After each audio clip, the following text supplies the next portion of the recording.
Welcome to episode 31 of the No Scrubs podcast. I'm your host, Lewis, and join with me today, a man whose Little League team's in the final this weekend. Stephen, how you going? I'm good. And there's one thing that I want to get out of my system. At the Capcom Cup, Kenny Omega making an appearance dressed up as Alex, coming out in Alex's new theme song. The fact that he mocapped all of Alex's moves, and the fact that they're like, yeah, we'll give him your finisher as a level 2 super art. He must be on top of the world, because that's his boy. That's his man. That's our man. You're sharing a man? That's a little gay, bro. I'm not going to lie. Don't care. It's Alex, man. It's looking good. He releases on the 17th, but it's going to be like the 18th for us. So I've taken 2 days off work. Excited. I'm so excited. How are you? Yeah, I'm good. And for context, Kenny Omega is a wrestler, just so people out there know. For the rednecks out there in the audience, you already knew. So, and the John Cena fans, you can't say. You know, you guys all knew. Also, I'm a John Cena fan, not a wrestling fan. I just really like John Cena. Just love that man. I also love it because like even when I was like petering off watching wrestling, I mainly just watched Japanese wrestling. But I do really like it when there's like a moment or a meme that sort of transcends wrestling, that even like your mates that don't watch wrestling, they get it, like that Vince McMahon reaction image. Dude, I know that Vince McMahon is likely a piece of shit, but what an iconic figure. And he's like 80 years old, and he is so fucking jacked still. He's definitely on the gear. He's on the TRT, like, big time. But apparently he sleeps like 3 to 5 hours a night and works out like hours every day at like 80 years old. You're like, bro, what the fuck? Like, Jesus. How are you alive as well if you've been on the gear for that long, you know? How does your heart decide, actually, no? Because do you hear one of the things that's really bad about steroids is that because all your muscles, you know, get bigger, the heart gets bigger, and then if you take it too much and too long, your heart has no fucking room in your chest. Like, that's one of the many problems with taking steroids. So I mean, man must have a real big heart. I'm not saying that he's a good person. I'm not saying he's got a lot of love, because I've seen some of the stuff that came out about him, but I'm just saying he's got a big heart, physically. Literally. Yeah. So, we're going to talk about some video games today, and I'm going to start with video games. Yeah. Our running bit at the moment is, hey Stephen, video games. Whoa, save it for the podcast. Well, yeah. So Jason Schreier of Bloomberg, he's doubled down on that PlayStation are pulling away from PC releases. It seems like, and something we'll go into actually next, with the Xbox announcing Project Helix, but that would be able to, these games that would come to PC would either be able to be played on these Steam machines or Project Helix, which is an Xbox console, and it seems like PlayStation are like, we don't want our games being played on these other consoles, essentially, now that they're getting into, like, Valve getting into kind of the console space, and Xbox and Microsoft getting into the almost PC gaming space. So they're kind of worlds colliding here. So that seems to be one of the big reasons why. They want to have their little walled garden, make all the money. Why make 70% of the money on a release on PC when you can make 100% of the money on a release on PlayStation? Imagine thought process. But talking to some of our boys about it, they were like, because it seems like they make these PC releases for the single player games are making less and less money as time goes on. Also, it's likely that the multiplayer games, the live service, will be coming to PC, but just not the single player games. But our boys were like, yeah, but I don't want to spend 120 New Zealand dollars on a game that released 3 years ago. And I'm like, fair enough. Honestly, yeah, it's not a shiny new thing anymore. If they're releasing them, hey, it's $80 New Zealand, or in the US, if it was like a 70 what is it in the US, a $40 release there, more people would be like, oh, cool, I'll pick this up. But it's a 3-year-old game for full price, so that's another reason And why people are just not as interested as they were at the start. and it seems that the games that are originally Sony exclusives that have found their footing on like Steam, I find like both God of War games and even Ratchet and Clank, like those games are going to be gathering a lot of dust on my wish list before I even consider buying it at a certain price. Yeah, absolutely. And they're great games, but they're also games. I mean, I like playing those types of games on PC as well. But those are games that are also great on the couch with my big screen, my big surround sound, stuff like that. Like I did play through both the God of Wars and Ratchet and Clank. Also, like Ratchet and Clank is a real fucking looker on the PS5 as well. It looks great. And if you're into furries, that's the game for you. But yeah, Returnal's a game that I was like, man, I wish this would release on PC because I just knew how much better I'd be on the mouse. And then I ended up finishing it on PlayStation. By the time it came to PC, I was like, I ain't buying this again. But great game. I still stand by Returnal being, I think, the best PlayStation game of this generation. And I don't think it's particularly close, to be honest. Also, shout out to Ratchet and Clank with the whole mechanic of being able to go through those rifts into like a different dimension. Seamless transition. Yeah. Which was why you needed an NVMe drive to really make most of it. It was either you need an NVMe drive or heaps of RAM. That was one of the things for Returnal as well. Like the RAM requirement was massive, and it was partly because it just on PlayStation 5 you only have fast storage. So on PC it's like someone might try to play it on hard disk, and it's just not going to work unless you have a shitload of RAM to put all that. So you put all the information essentially in the RAM, so it's just taking it straight out of RAM, so it runs a lot faster. RAM is faster than your hard drives, but then NVMe drives are very, very quick. So it's a whole thing. Yeah, I still think at least like Helldivers is a great one because they a third of the copies sold. Well, I don't know now with the Xbox sales, but I think they sold a little over 1 million copies on Xbox, which is cool. But I believe at the start, a third of the copies were sold on PlayStation and 2/3 on PC. So that was a game where, yeah, it had massive success because you released it on PC day one. If you released it 3 years later on PC, I bet you would have sold a shitload more on PlayStation than on PC because people would just be like, well, it's 3 years old, I'm not buying it now. Yeah. Like some people, you would have got a few extra people to pick it up on PlayStation as well. Like I don't think it's a game I would have picked up on PlayStation, but I did pick up on PC and I did play probably like if I was to guess 70 hours maybe, which is actually anyone knows me is actually that's a lot of time. I know I got 101 hours now. Woo! So that's a big run for me. I'm normally I played this game for 20 hours and I had a good time. I'll put it down and be done. So 100 hours in that game, hell yeah, it's good shit. So yeah, we'll be seeing more of the multiplayer, but just probably less of the single player. There may be some things announced already that might come to PC, but yeah. But I will be getting Saros on PlayStation because that's the only place it'll be.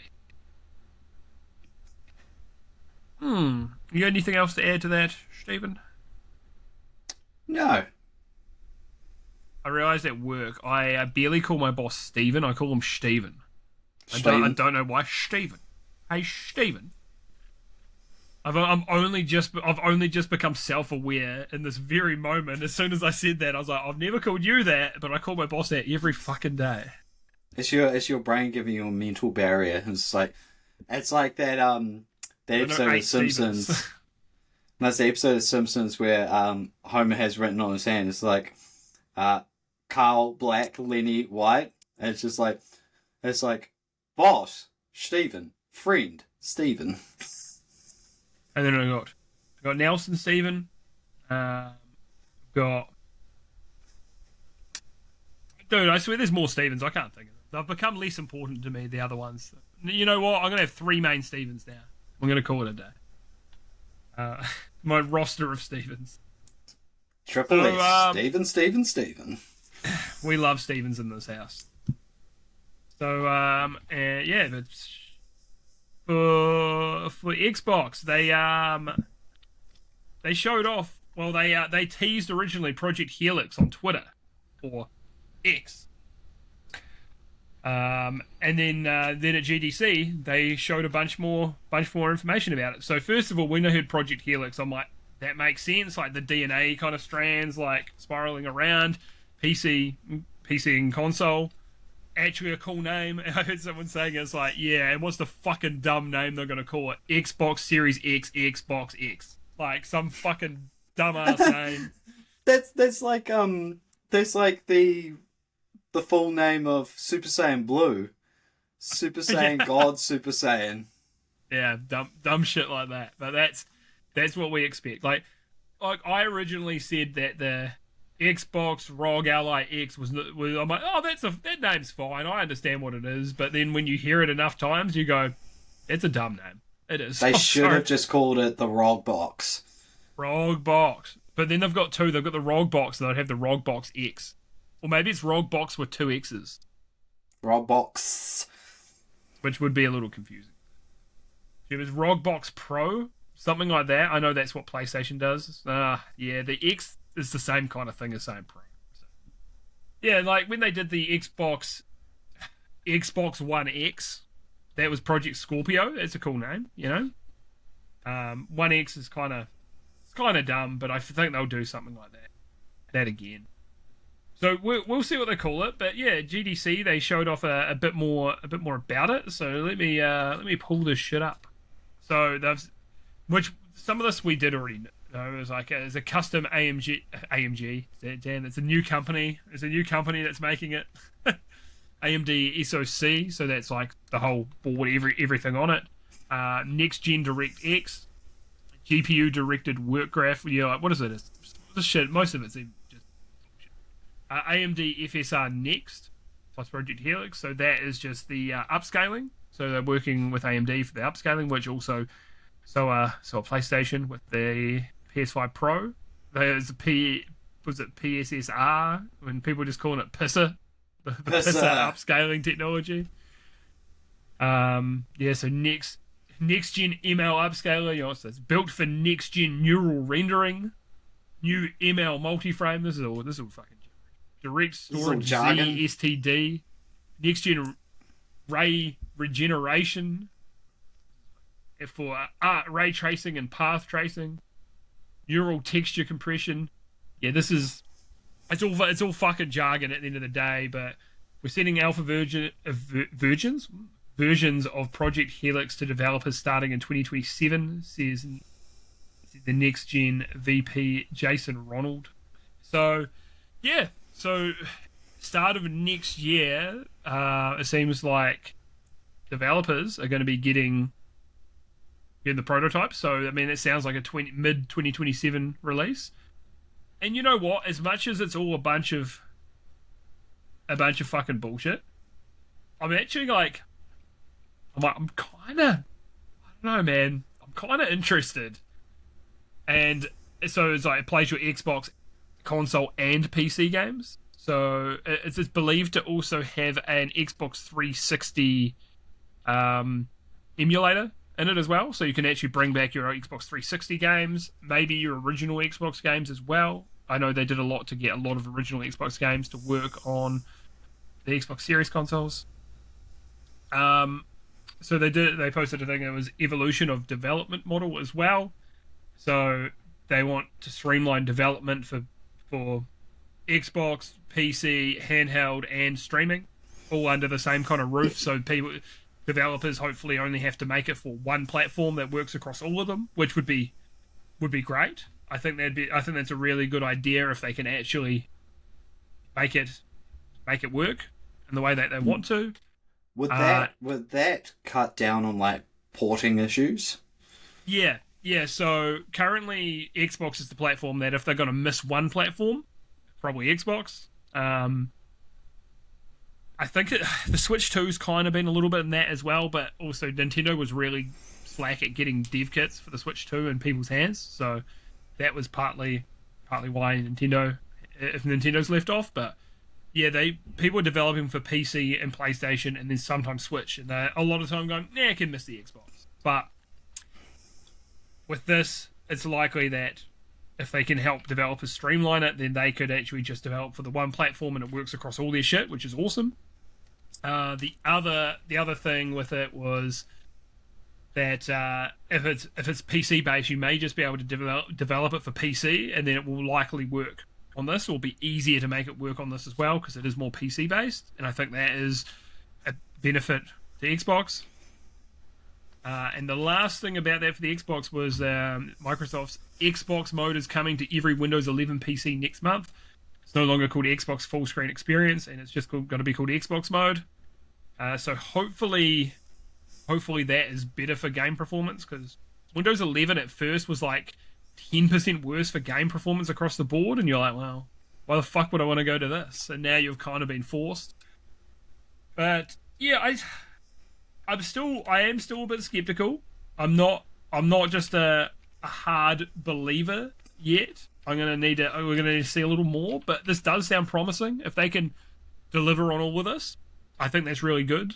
I think it's cool to have this PC console kind of hybrid space, and this is what I like about what Valve's doing as well. It's like, yeah, you've got your big gaming PC like I've got here in my office, and then I could have a Steam machine in my lounge, and then I could have a Steam Deck, just, handheld, and then I've got all my saves, all cloud saves, also for free, not like with PlayStation and that where you've got to pay a subscription to get cloud saves, and everything just works. Like my ROG Ally, I will admit, I probably didn't get my money's worth when I first bought this. I played it a bit and I was like, cool. And then it didn't get a lot of play. When I took it away with me to Thailand for my brother's wedding, the Switch 2 had just come out and I played the fuck out of that and I didn't touch my ROG Ally once. So I'm like, oh, this maybe was a bit of a waste of money. I bought a refurb for $500 New Zealand, so it was a pretty good price, to be fair. But with Mugenics, I've been playing the fuck out of it. I'll play it on my PC. I'll be like, oh, that's enough. I'm tired, mate. Oh, it's been a big day. Time for bed. Go to bed, boot up Mugenics again after just playing it on the PC. And my save's there. So I see the vision. And if this can work if Xbox can pull this off, and that, then maybe they're going to actually be some competition, because I really think that Valve and Xbox are kind of playing in the same space now, which is interesting. They're not playing in the same space as PlayStation. They're playing in the same space as each other, which is super weird. I didn't think that would be the case. So yeah. So I rambled a lot there. What do you think, Stephen? On the Xbox? Project Helix. Well, don't want to speak for you, but I kind of feel we both just want to see a redemption arc for Xbox. You don't speak for me. How do you know? I'm kidding. I agree, 100%. I know a couple of mates who got an Xbox. In fact, mate got an Xbox. Pretty sure when he moved to Australia, he's like, "Yeah, I sold it." And this is like, I played it for Game Pass. That's it. Is this Jordan? Sam. Oh, okay, yeah. Because Jordan was when I saw him last in Wellington before he moved to Oz, he'd become kind of an Xbox guy, which I was surprised about. Previously, he was a PC and PlayStation guy, and then he'd become an Xbox guy, and it was pretty much from Game Pass and just being like, yeah, shit just fucking works, mate. I'll just boot it up on the TV. Yeah. So yeah, I'd love to see a redemption arc, because it is a brand I do like a lot. Microsoft in general is kind of on my shit list right now, and yet Windows has just become a shitty bloated mess. Hopefully this Xbox mode can help with some of that. But yeah, I'm a lot more interested in this than I thought I would be.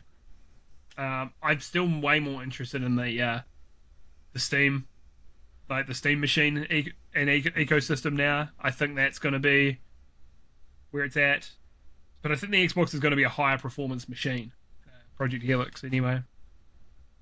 That's what they're aiming for. It's supposed to be fucking way more money, too, so... We'll see. No prices on either of these yet, anyway.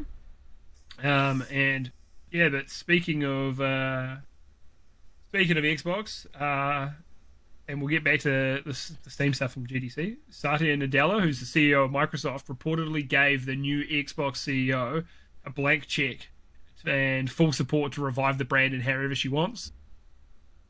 So we'll see.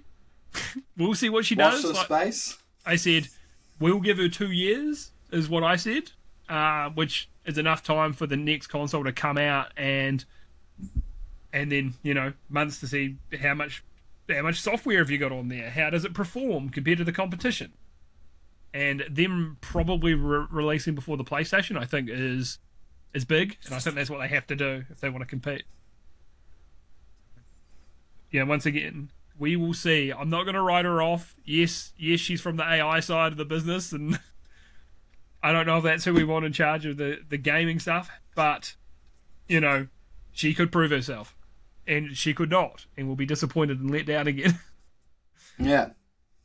And then there'll be a bunch of chuds patting themselves on the backs like, we knew it. Yeah. Dude, I hate the fucking console fanboy shit so much, eh? It's worse than ever as well. It's fucking worse than ever. Now the PlayStation fanboys are coming for the PC fanboys and being like, oh, look, see, this is what GTA's got to look like on your console, and it's just like the YouTube logo. You're like, okay, cool. Yeah, a bunch of fucking dweebs. Which big corporate's dick can I suck off the fastest? I just want games to be good, man, and the way that PlayStation is going to make the best shit is if they have competition, because if they don't, they're going to get complacent again and just be shit cunts like they were last time. So, yeah, the only one I think who could actually keep putting out good shit without competition, really, is Nintendo. I think you'd still, you know, let's say PlayStation, Xbox die. Let's say they're gone completely.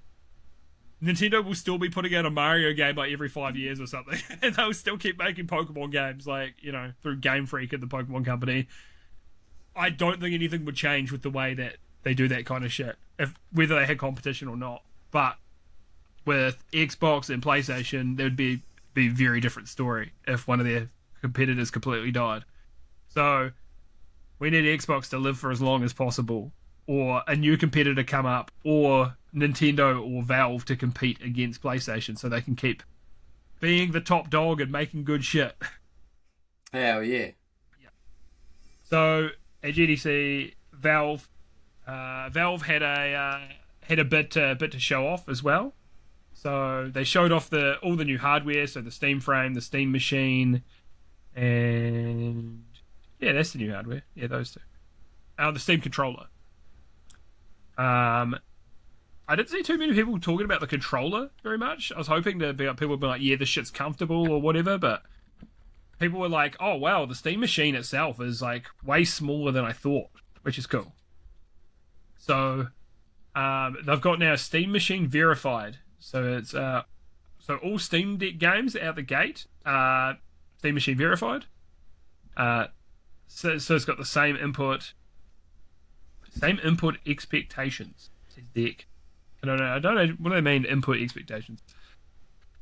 30 FPS at 1080p for verified. So if it's verified game, it will run at least 30 frames at 1080p minimum.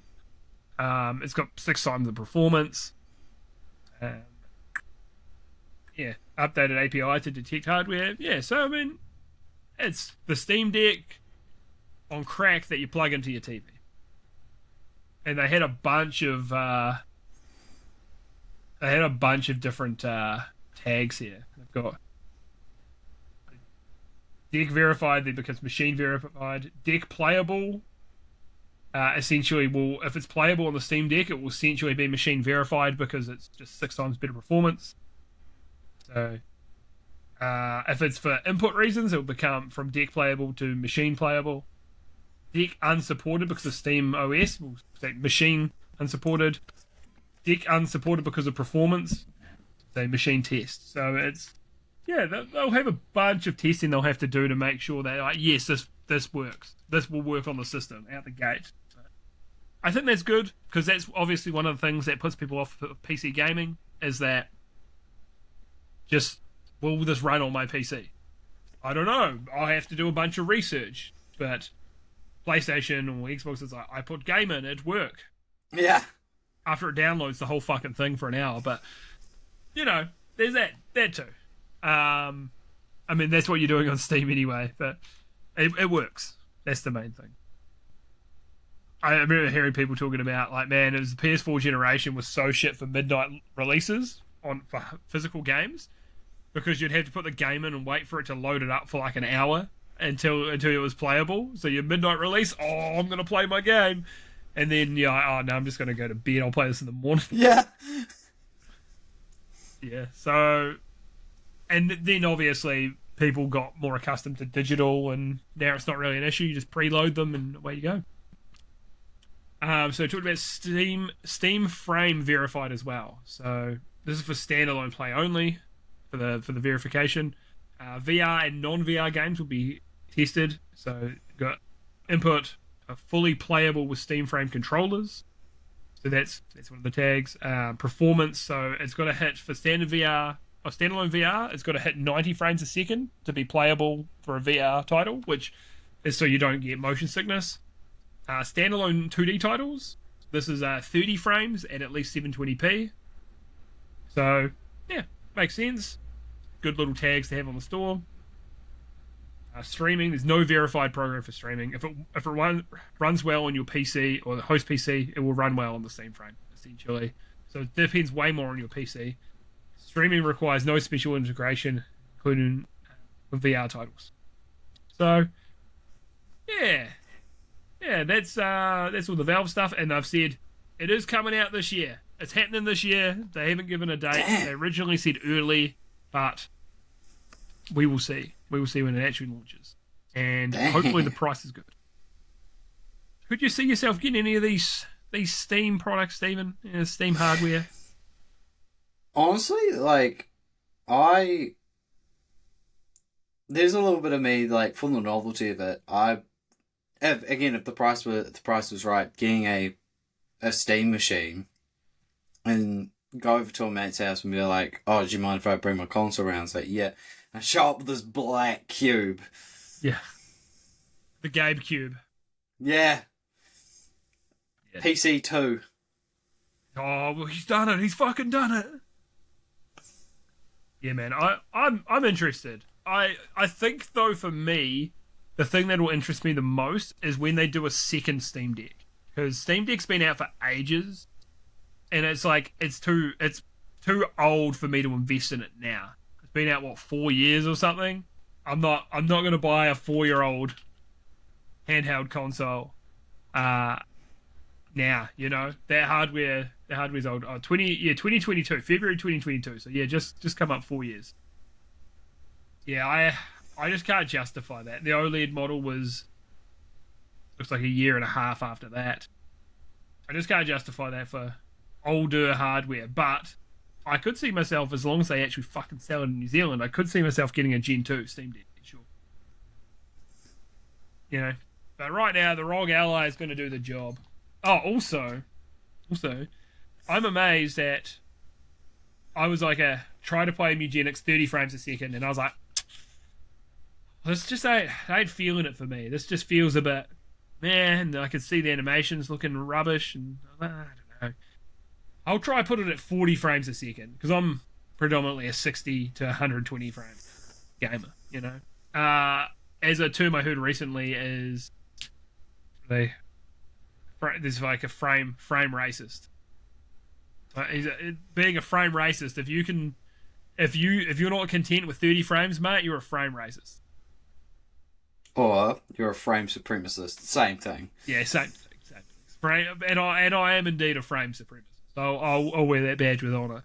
However, I set this to Yeah, you're like, you shouldn't wear any supremacist badge. Not even frames, bro. Not even resolution. 1440p supremacy. All day. But 40 frames on the ROG Ally, significantly better than 30. I was like, damn, this looks and feels pretty good.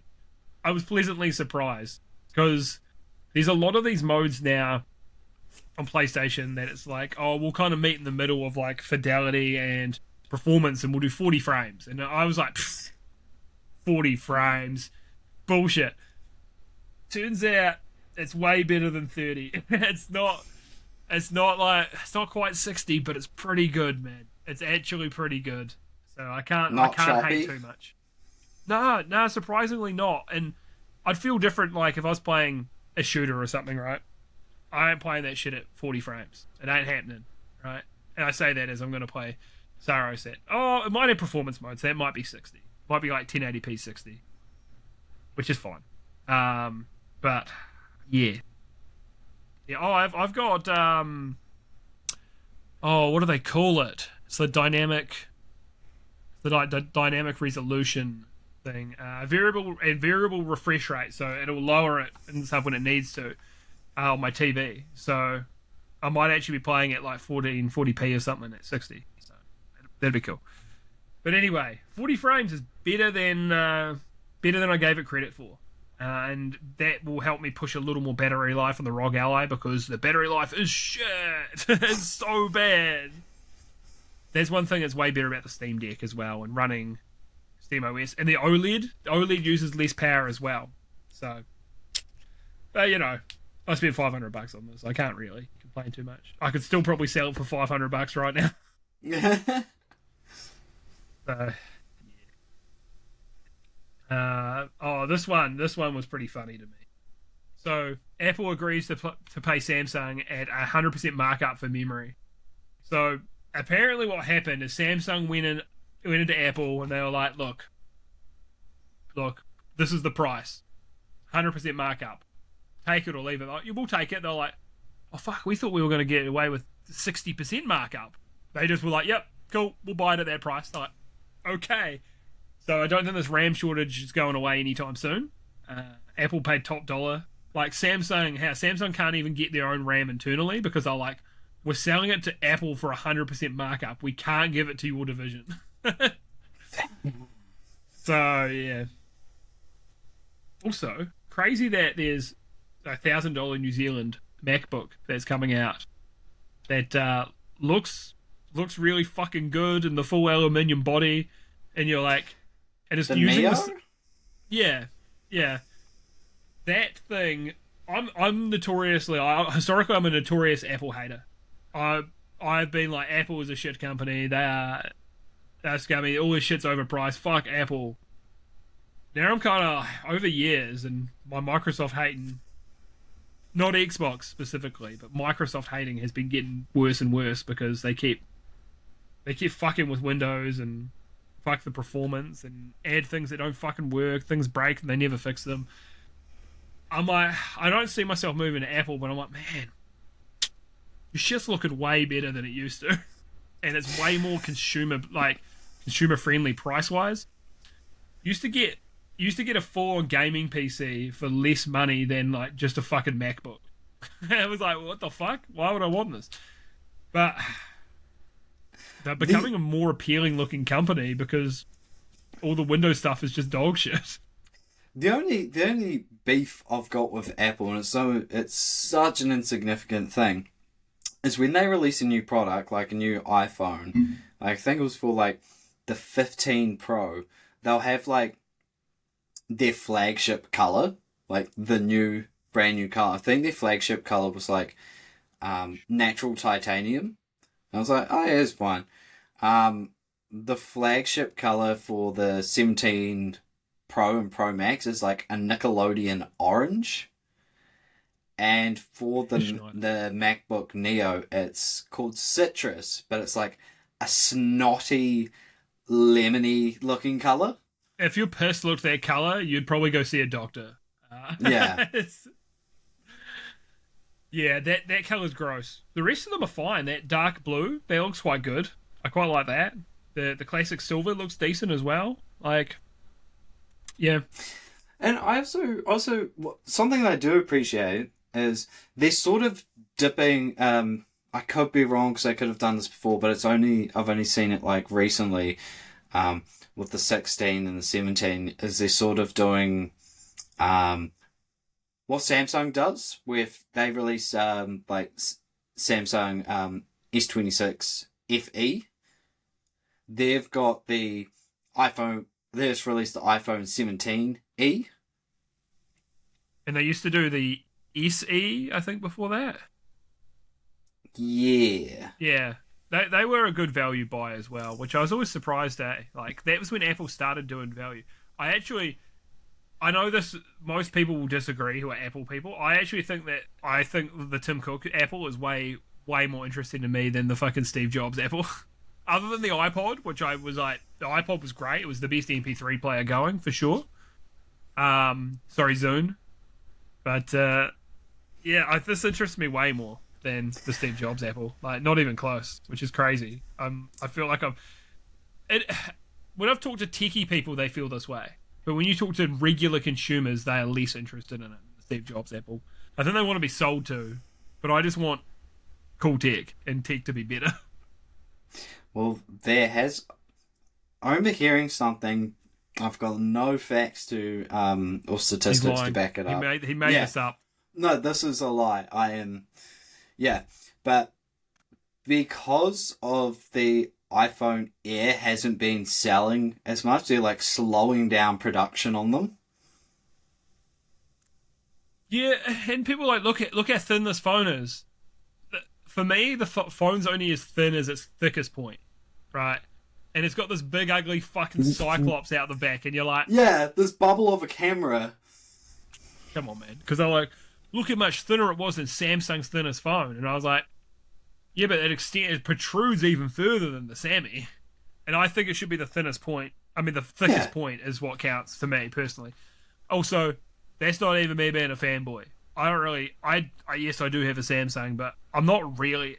They've got me ecosystem because I've got the watch as well, but I've had many different Android phones. I've had Sony's, and I actually wish Sony made more just...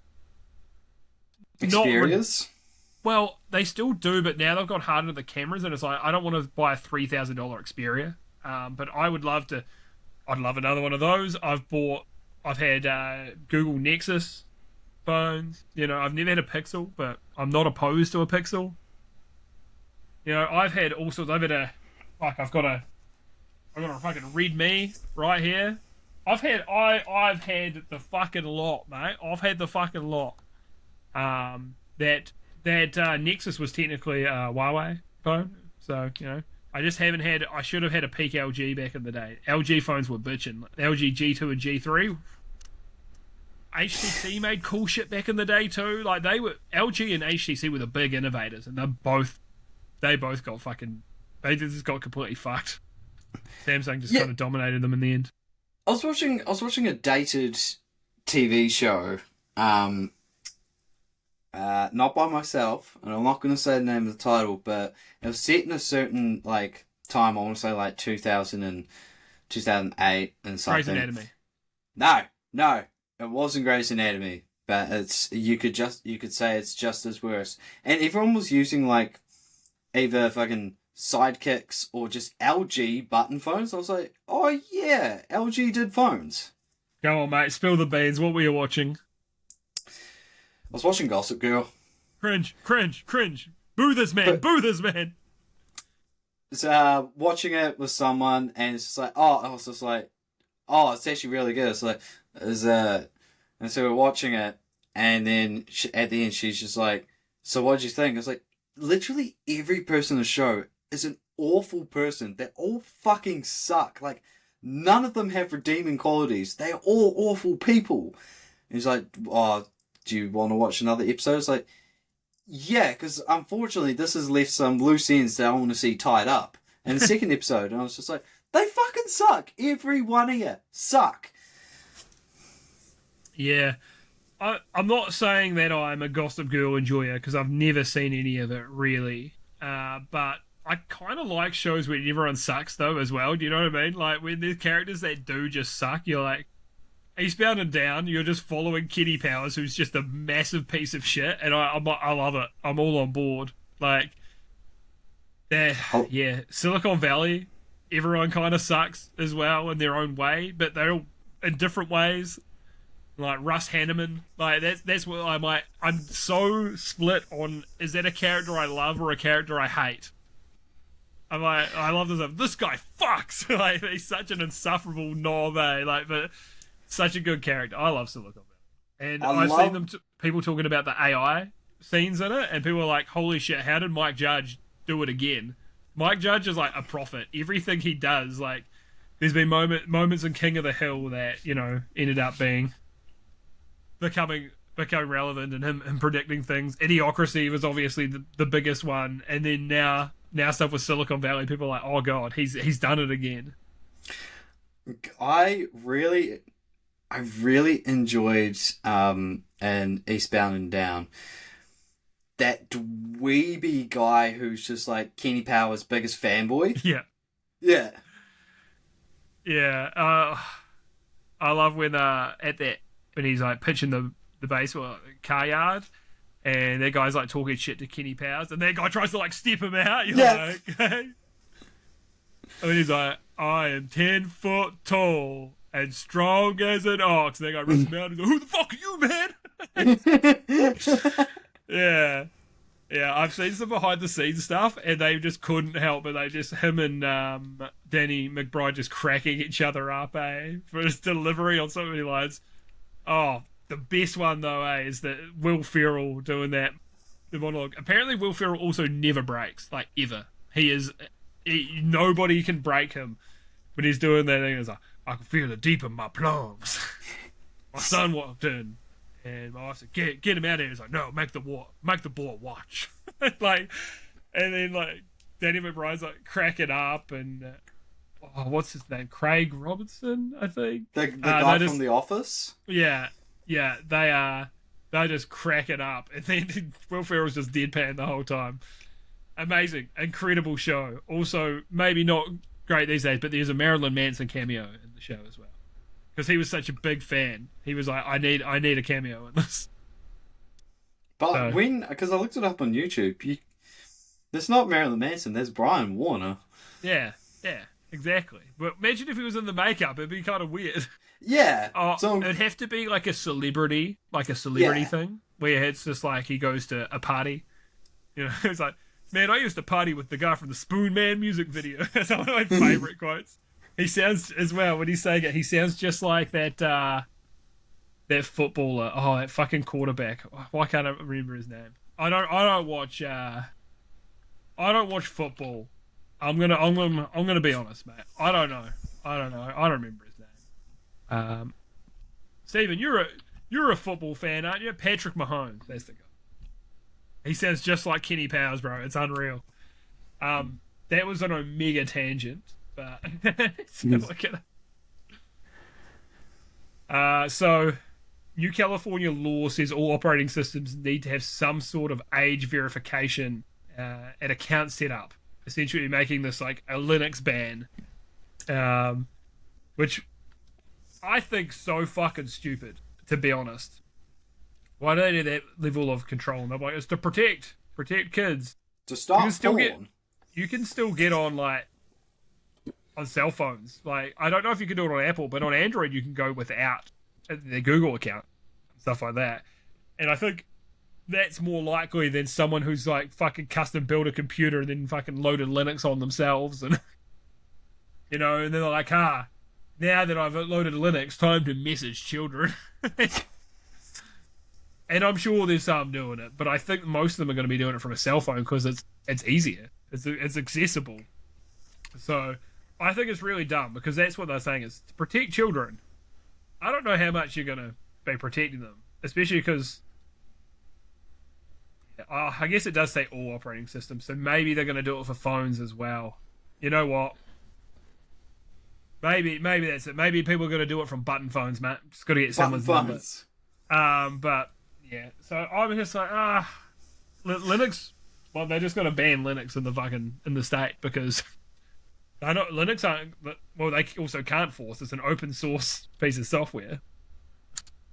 So, yeah, I think it's silly ultimately. The founders of Pornhub managed to they create a porn phone. It's just like orange and has click buttons, and it's just made for porn watching. It's the only website you can go on. You can send like the occasional text, but it's text and meat mashing. Dude, there's some porn sites have got like a share button, and I've accidentally pressed it, and then it's like, you want to share this to Twitter? I'm like, no, no one needs to know what I jack off to. But I'm like, who's using the share button? What kind of fucking depraved degenerates are doing this? Several years ago, I'm pretty sure as like an April Fool's joke, like Pornhub put on like the option to share it to Facebook. That's hilarious.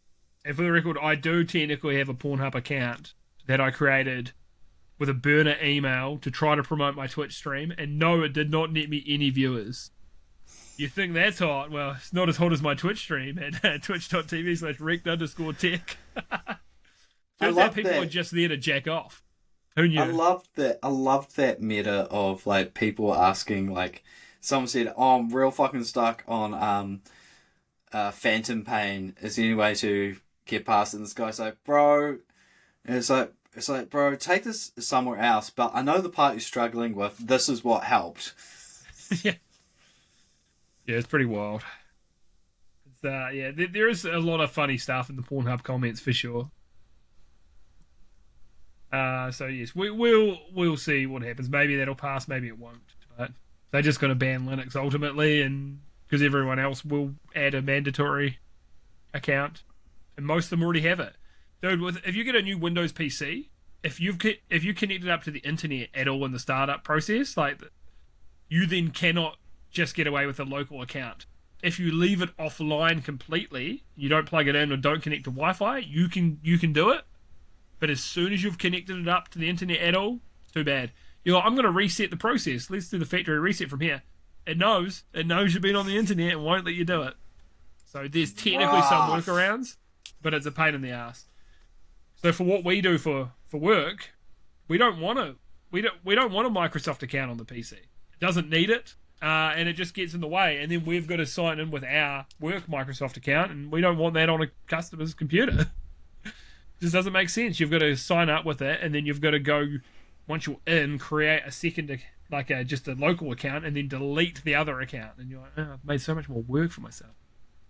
So fuck that shit. So Pokemon Presents. So it's the 30th anniversary of Pokemon. There's a bunch of random mobile shit as well that I was like, we don't need this in here. I'm putting an update in this mobile game that nobody's played in 10 years. People probably still play, but the first thing they showed off was a music box that looks like a Game Boy with little Game Boy cartridges you put in to change the music. It's a gimmick thing, but it did look kind of fun. They gave some more information on Pokemon Champions. So that's a free-to-play Pokemon PvP game. You only get free 30 slots for your Pokemon, which I think is kind of fucking bullshit, because that's not a lot. If you're playing competitive singles, it's not a lot. If you're playing VGC, which is their doubles format, which is their official competitive format, yeah, okay, there's only 12 Pokemon that are fucking meta in that anyway, because it's so limited. But in singles, you want to have a massive variety of Pokemon, because it's just so much more broad.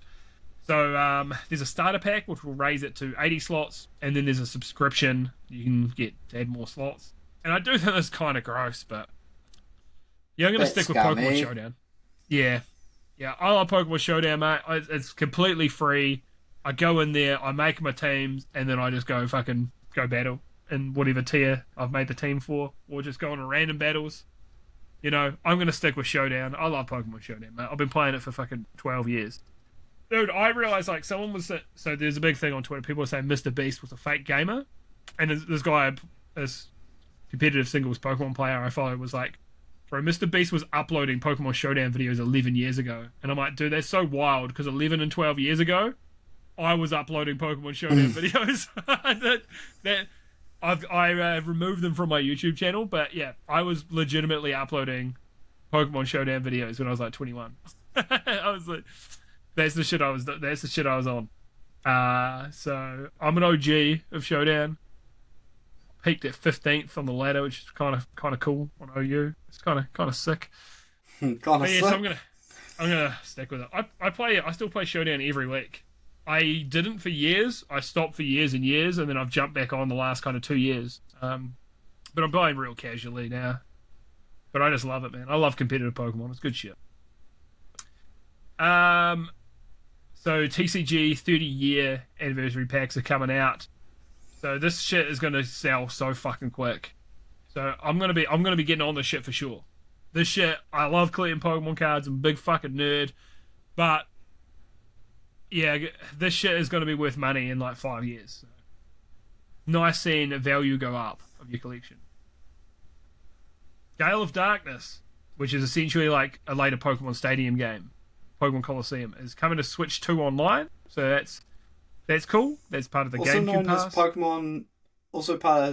Known as Pokemon DX Yeah, I think it's like Gale of Darkness DX or something. Deluxe. Yeah.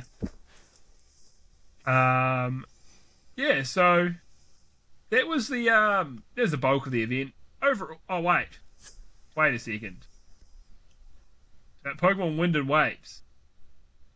I was yeah, they're doing. Oh, fuck. You know what? I'm an idiot. I read all that wrong. There's Pokemon Go 30th year anniversary for Pokemon, which is crazy that this is also the 10-year anniversary of Pokemon Go. The game's 10 years old. That's fucking crazy. Yeah, I got ahead of myself. We got another look at Pokopia or Pokopia, I think people are pronouncing it, which I look at it and I'm like, that doesn't make sense. But anyway, it's been released. It's doing well. It's currently the highest rated Pokemon game of all time, equal with Pokemon Y. And for some reason, Pokemon Y is 1 point higher than Pokemon X on Metacritic. Who knows? The same fucking game. And Y gets you the worst legendary. I would know because I fucking got it. I've actually still got, though. A Valtool? Yeah, let me get it. Let me get this shit. This is professional podcasting.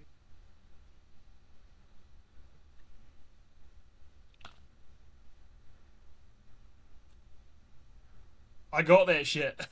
Way. Oh, Yeah. that satisfying click noise of opening up the I 3DS got XL. platinum in there. I'm an OG, mate. Platinum, that's worth money. I've got no case for it, though. There's a long story about that, though, which I won't tell here. Please apologise for audio listeners. It was also real fucking scuffed, but I had to show off my limited edition Pokemon X and Y 3DS XL. I just said, but you wouldn't be able to hear me because you took your headphones off. That satisfying click noise of opening up the 3DS XL. Dude, it's a nice hinge on it, eh? It's a fucking nice hinge.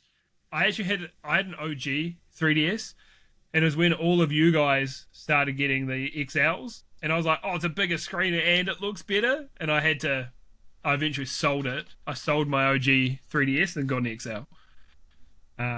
The OG one was like quite angular as well, which I quite liked the design. I thought it was quite cool. The Link Between Worlds, that's my fucking shit. Might be my second favourite Zelda game. But I still haven't played Link to the Past, which is on my list. I can't play it on that 3DS XL because Link to the Past only works on the fucking XL, like the new XL they released later. I'm like, why?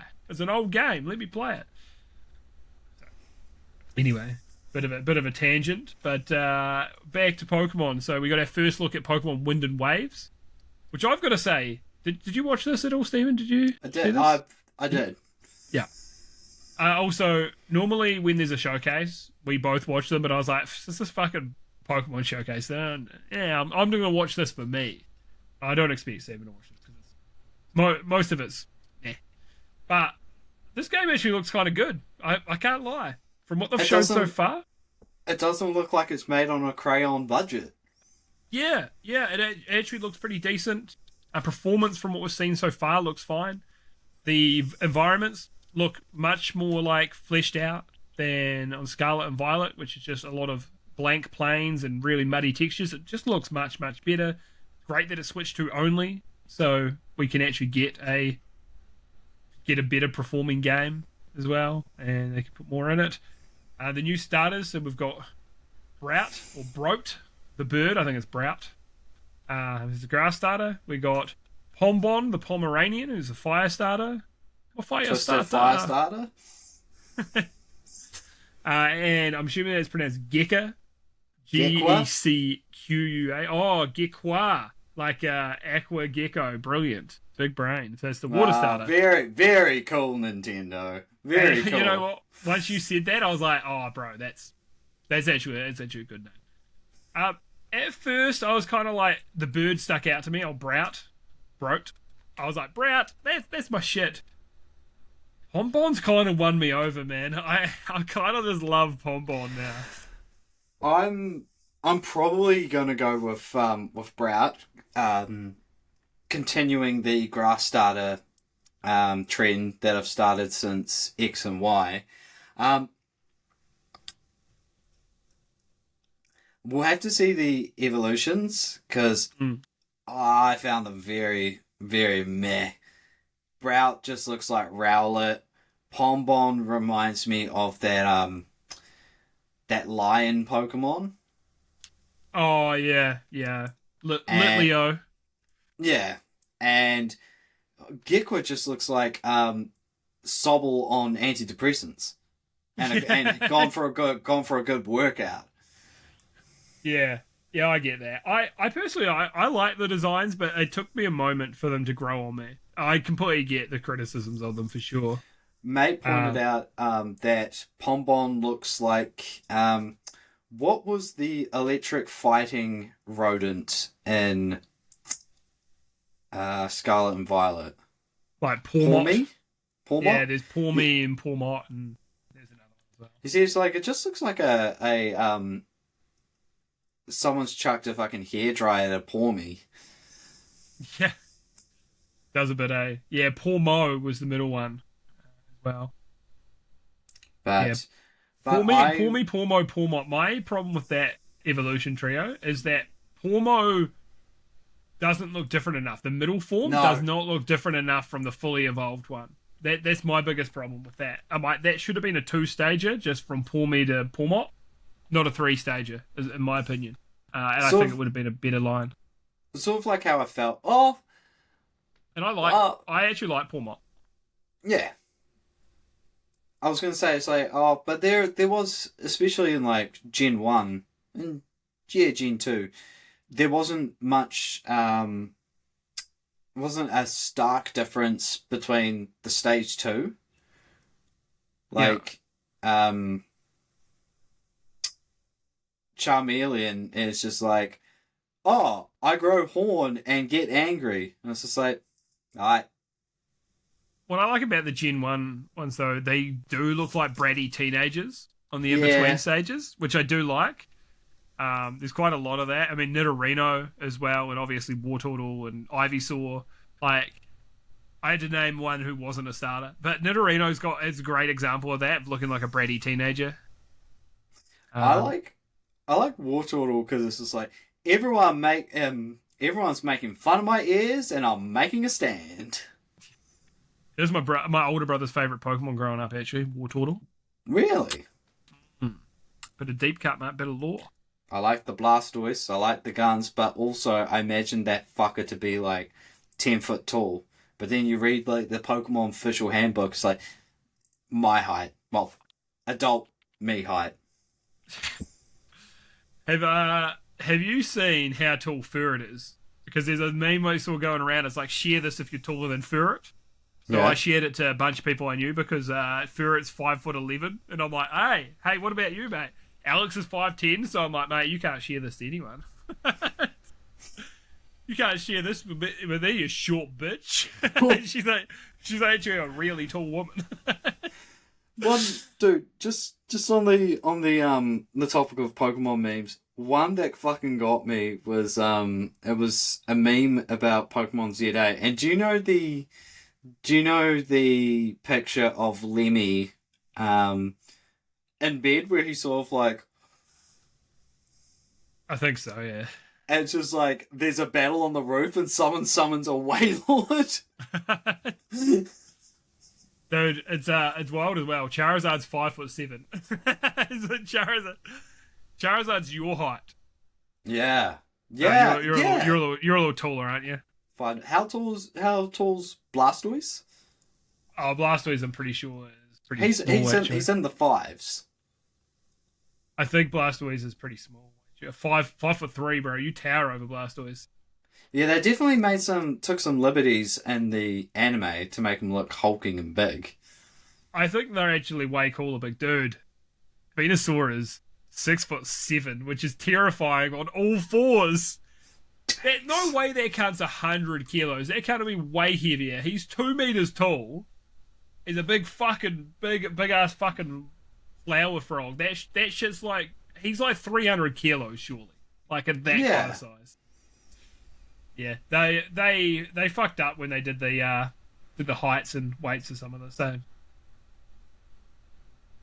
Dude, so yeah, the OG Pokédex entries. Yeah. So anyway, you're smaller than Furret, so your opinions are invalid. No, I actually think this game looks really good. Overall, so we'll see. Oh yeah, that's right. And there was Divorced Dad Pikachu and Beach Mum Pikachu that they showed in the trailer. I love it. Everyone's calling that Pikachu Divorced Dad Pikachu, wearing his floral like button up. It's like kind of undone. It looks a little chunkier. He's like, yeah, I'm here, mate. I'm on the beach. I'm in Bali, cunt. I'm in fucking Bali. He's Australian. I'm in Thailand looking for a wife. Yeah, he's got that energy about him. I love it. And I was like, Alex was like, which game do you think you'll get? I'm like, look, I think I'm going to get Wind just because of Divorced Dad Pikachu. She's like, what? I want Divorced Dad Pikachu. So we'll see. But I think what will happen is we'll be like, I want this one. She'll be like, I want that one. I'm like, okay, I'm getting the other one, I guess. I'm not too worried though. So yeah, overall, it was an alright showcase. It didn't blow me away for the 30th anniversary, but it was alright. I'm glad they got a bunch more information out there about products we knew about, so yeah. But more Pokemon news. So the Fire Red and Leaf Green re-release versions have implemented a swear filter for nicknames. And I was like, people are making a big deal out of it, but I just don't really care, bro. I don't need to name my Kakuna Kakunt again, alright? It's fine. It's done. I'm really not worried. I don't have to name my rival Arseface. I'm a 33-year-old man. It's fine, bro. I can deal with that. I one thing I get is kind of like, look, you want to preserve the game in the way it was originally. Yeah, I get that for sure. I get that argument. But at the same time, I'm just like, that's such a minor thing. I just can't care about But that. you can't name your Pokemon oh shit. I could try. I could name oh shit. People know what I'm saying. Oh shit. This one I find quite funny, but it is very scummy. So Amazon everyone had sold out of Pocopair, their copies of that. Everyone was selling them for $70 USD. Amazon was the only one with stock left. They raised their price to $80 USD. After it was sold out everywhere else, I'm like, that's so scummy. It's just super, super scummy. But look, when you're the only shop in town, you can charge what you like. Ultimately, right? That's business. At the end of the day, it sucks, but yeah, that's just what's going to happen. But I just find it so funny. Amazon like looking around, be like, whoop, cunts, absolute cunt move. But what are you going to do? Fuck your big, dumb, bald head, Jeff Bezos. Oh, man. I don't actually, out of all these billionaires, I don't really have as much of a problem with Jeff Bezos. I don't know what it is. He's just like, I'm vibing on my yacht, and I'm really jacked and bald. I'm like, okay, man. You're not saying, like, controversial things so much. Yeah, whatever. He doesn't upset me very much. Except he's bald, and I can't stand the bald. The bald. I can't stand the follicle impaired aim. Yeah, just repurpose all bald people to be roll-on deodorants. Obviously, I don't have a problem with bald people. Obviously, one of my best friends is bald, and I do think less of him for it. Yeah. Something that's out of their control. Dude, there's so much Pokemon news right now. So Pokemon is hiring PhD ecologists to help them design realistic Pokemon habitats and evolution patterns. I think that's cool as fuck. Yep. I think that's awesome. That's just getting people to make you better at your craft. That's really cool. Because you want to make it still realistic in a sense, but still fantastical enough that the evolutions actually look, different. I think what they'd have to say to them is like, yeah, think about how this creature would evolve, but over 10,000 years, essentially, right? What may change in it? What may change in its environment? What may change in its look? And then, do that. So I think that's really cool. It's cooler than, companies like Epic Games hiring psychologists to how to get people to spend more money in their games, and Candy Crush and that kind of shit. This is good shit. See, if it was up to me, like designing like a new Pokemon stuff, like even if I had like PhDs and stuff, I would want to make sure one of my favorite animals gets some love, and that being the waxing tree frog, being able to secrete its own like sunscreen. And it's just like first form, just a tadpole. Second one, he's just like has nervous fucking like sunscreen patches under his arms. Next one, he's just a frog with sunnies on. It's like yeah. It'd have an ability as well. It's like reduce fire damage by half, something like that. Yeah, it'd be good shit. That'd be cool. Yeah, I like that. So Square Enix removed their De Novo DRM from Dragon Quest 1 and 2 HD remakes. So it's less than 6 months after release. So this is how I think you should use the anti-piracy software. You use it in that release window, maybe the first 6 months, maybe less, because it does cause performance issues. I know this is like 2D art game, so it probably wouldn't be as bad here. But once the anti-piracy software has been cracked, you may as well just remove it from there anyway, because it's already cracked, it's already out there. Like we've seen with Capcom, where look at my notes again. I said take notes, Capcom, but they're like, we're going to keep this on here even though the game's already been cracked, and it's like, come on, man! Like people are getting 30% better performance on a pirated copy. Don't drive people into the pirate's arms. So I'm into the pirate's bay. Oh, that's way better. I should have said that. Damn it, Lewis! Damn it! Beating myself on camera. Well, don't do that. Whipping my back. I was about to say, beating yourself on camera. Okay, DSP. Dude, his response to realizing that he beat himself. Ah! Beat himself on camera is hilarious. He's so chill about it. He's so nonchalant. He's like, I'm recording? Sick! So I think this is a great move. Just, you got it for that release window, just to make sure your game is gonna be getting out there in the hands of paying people, and then go, cool, we can remove that now. Wicked. Great move. Love that for you, Square Enix. I want to keep seeing stuff like this happen. Especially once it's already been cracked. Maybe if it hasn't been, okay, keep it on. But as soon as it's been cracked, just go, cracked? Go, cool. Remove it. There's been a bunch more layoffs all over, everywhere in the industry. But Until Dawn remake studio Ballistic Moon has been dissolved. So they've just been dissolved completely. It's gone. So they made... this is the only game they'd made. And so working with Sony in a second-party capacity. And unfortunately, the game in many ways was considered worse than the original. We played it. People were just like, nah, this ain't hitting. And yes, they were trying to do the transmedia thing with, we've got a movie out, play the game. But it didn't work out. So that's a shame, but I don't know, man. Like as your first project, remaking remaking this for Sony. I don't know. I don't know if that was the move. Uh, I guess sometimes it is. Sometimes you could be like, I want to start up a studio, and we get a contract with a company, and maybe that's the safest bet for. But it wasn't in this case, so sad to see. We got our first look at a screenshot of the God of War TV show, and I think the actor playing Kratos looks the part. To be honest, I think he looks good. Like people are always got to complain, doesn't look perfect, but it looks fine. Atreus looks almost a little too young, so I hope that's like almost like slightly further back. But I think it is just they probably chose someone pretty young. It's okay. People were complaining. I thought they were just complaining about his head shape was wrong, but they were saying it's a bad bald cap. I couldn't tell at all, man. I couldn't tell. I don't know, man.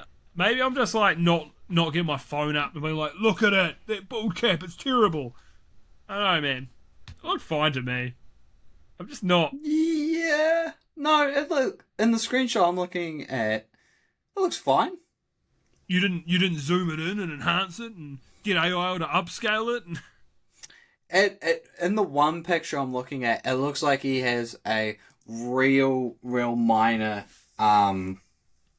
version of that skin condition where you have too much skin on your scalp, so it starts to wave and groove, almost looking a little bit brainy.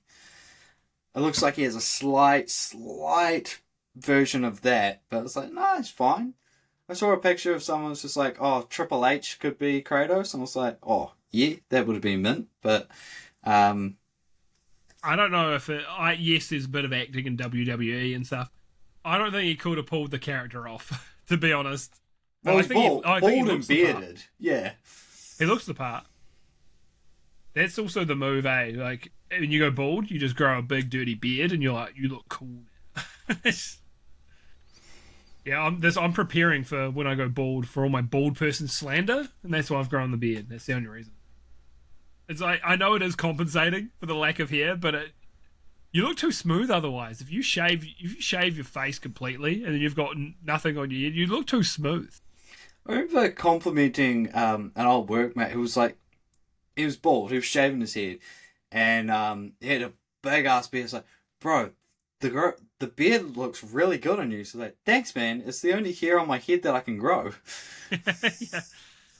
Yeah, that's it. That's what you got to do. Yeah, I am going to watch this God of War TV show when it's out. To be honest, I'm looking forward to seeing how they adapt it because I'm a big God of War fan. So speaking of God of War, the next game that Santa Monica is rumored to be working on is a God of War spin-off where you play as Frey, who's Kratos' wife. So she is. I was going to say spoilers, but it's literally the opening of the game. God of War 2018 is like you pretty much having a funeral for Faye. That's pretty much the opening of the game.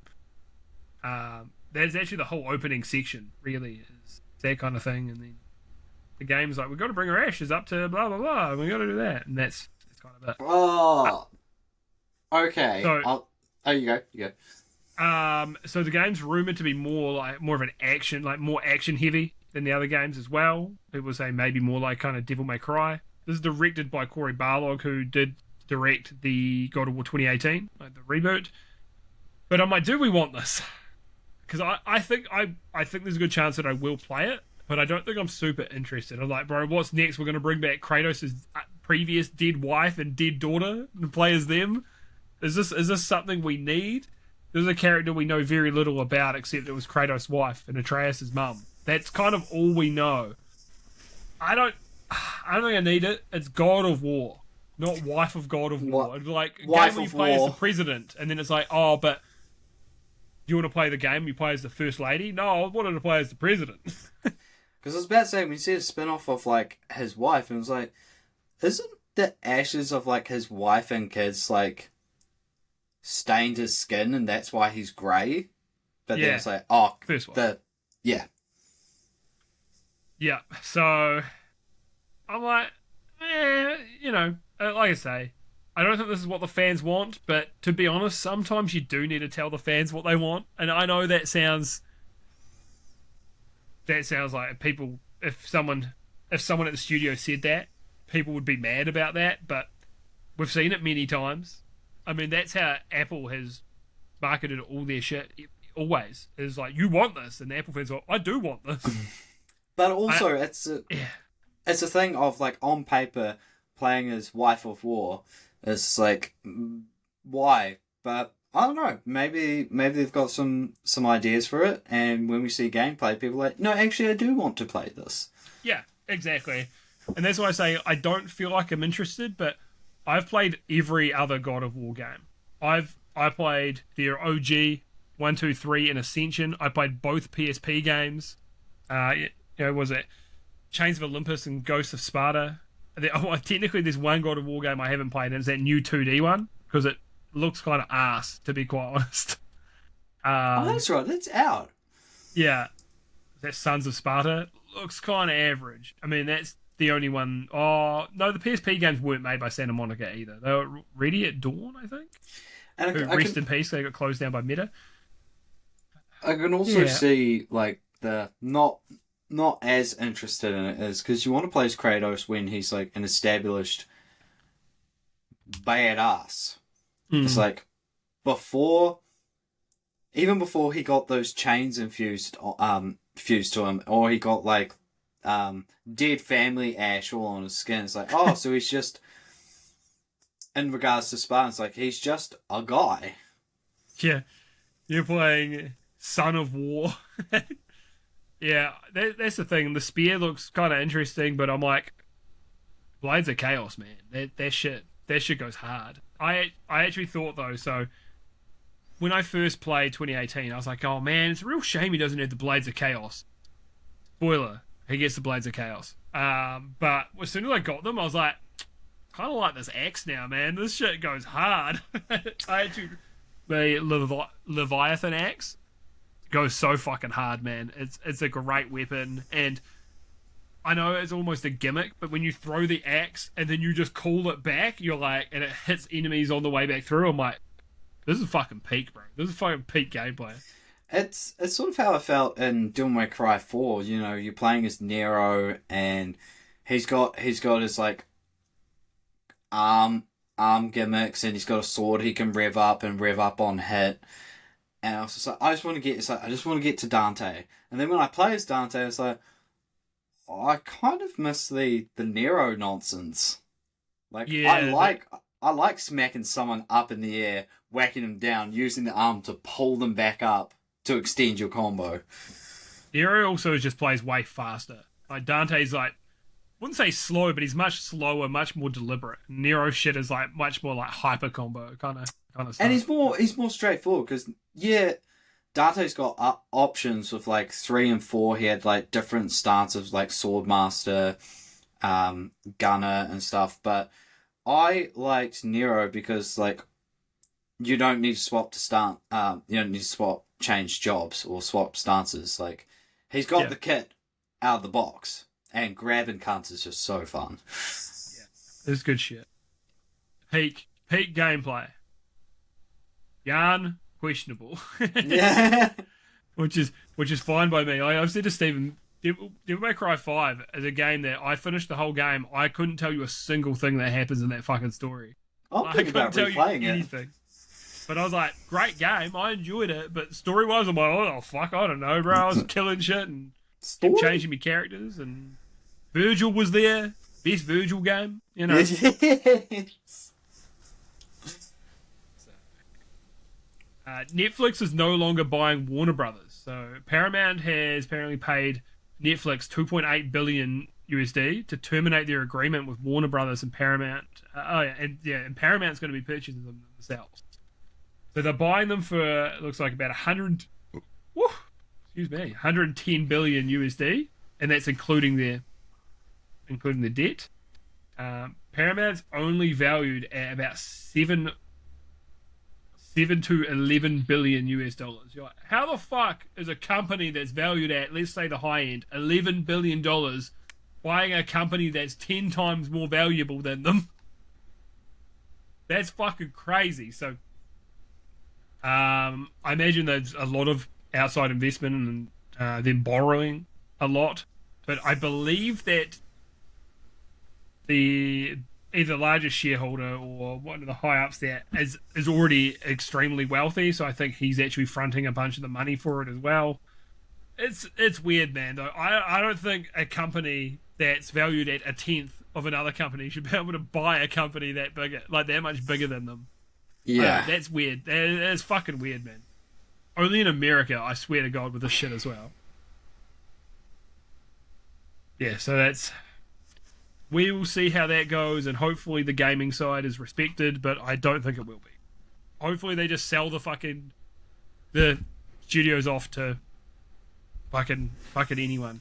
In any actual gaming entity. I know that it probably wouldn't be great in a way of Sony owning them, but I think Sony owning NetherRealm is probably the best hands to be in. I don't want to see like another fighting game publisher own them. You know, I don't want to see them owned by Capcom. I think that having them, you know, under Sony probably wouldn't be a terrible fate. And hopefully that monetization could get less fucking gross. Yeah. Yeah. I doubt it, though.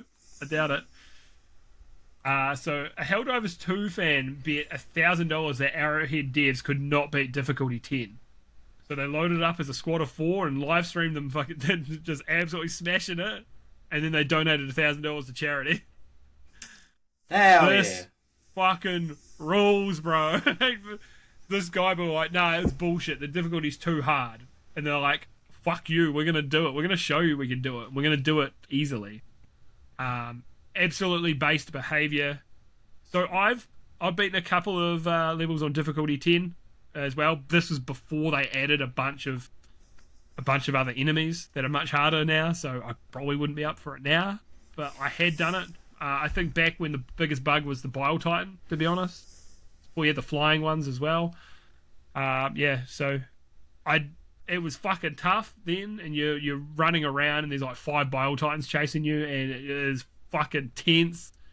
But yeah, absolutely incredibly based by the Arrowhead devs. That's so fucking cool. It's so funny to be like, well, you can't do this, or like, fucking watch me. bitch, you're wrong. We're gonna do it live and prove you wrong. Fuck it, we'll do it live.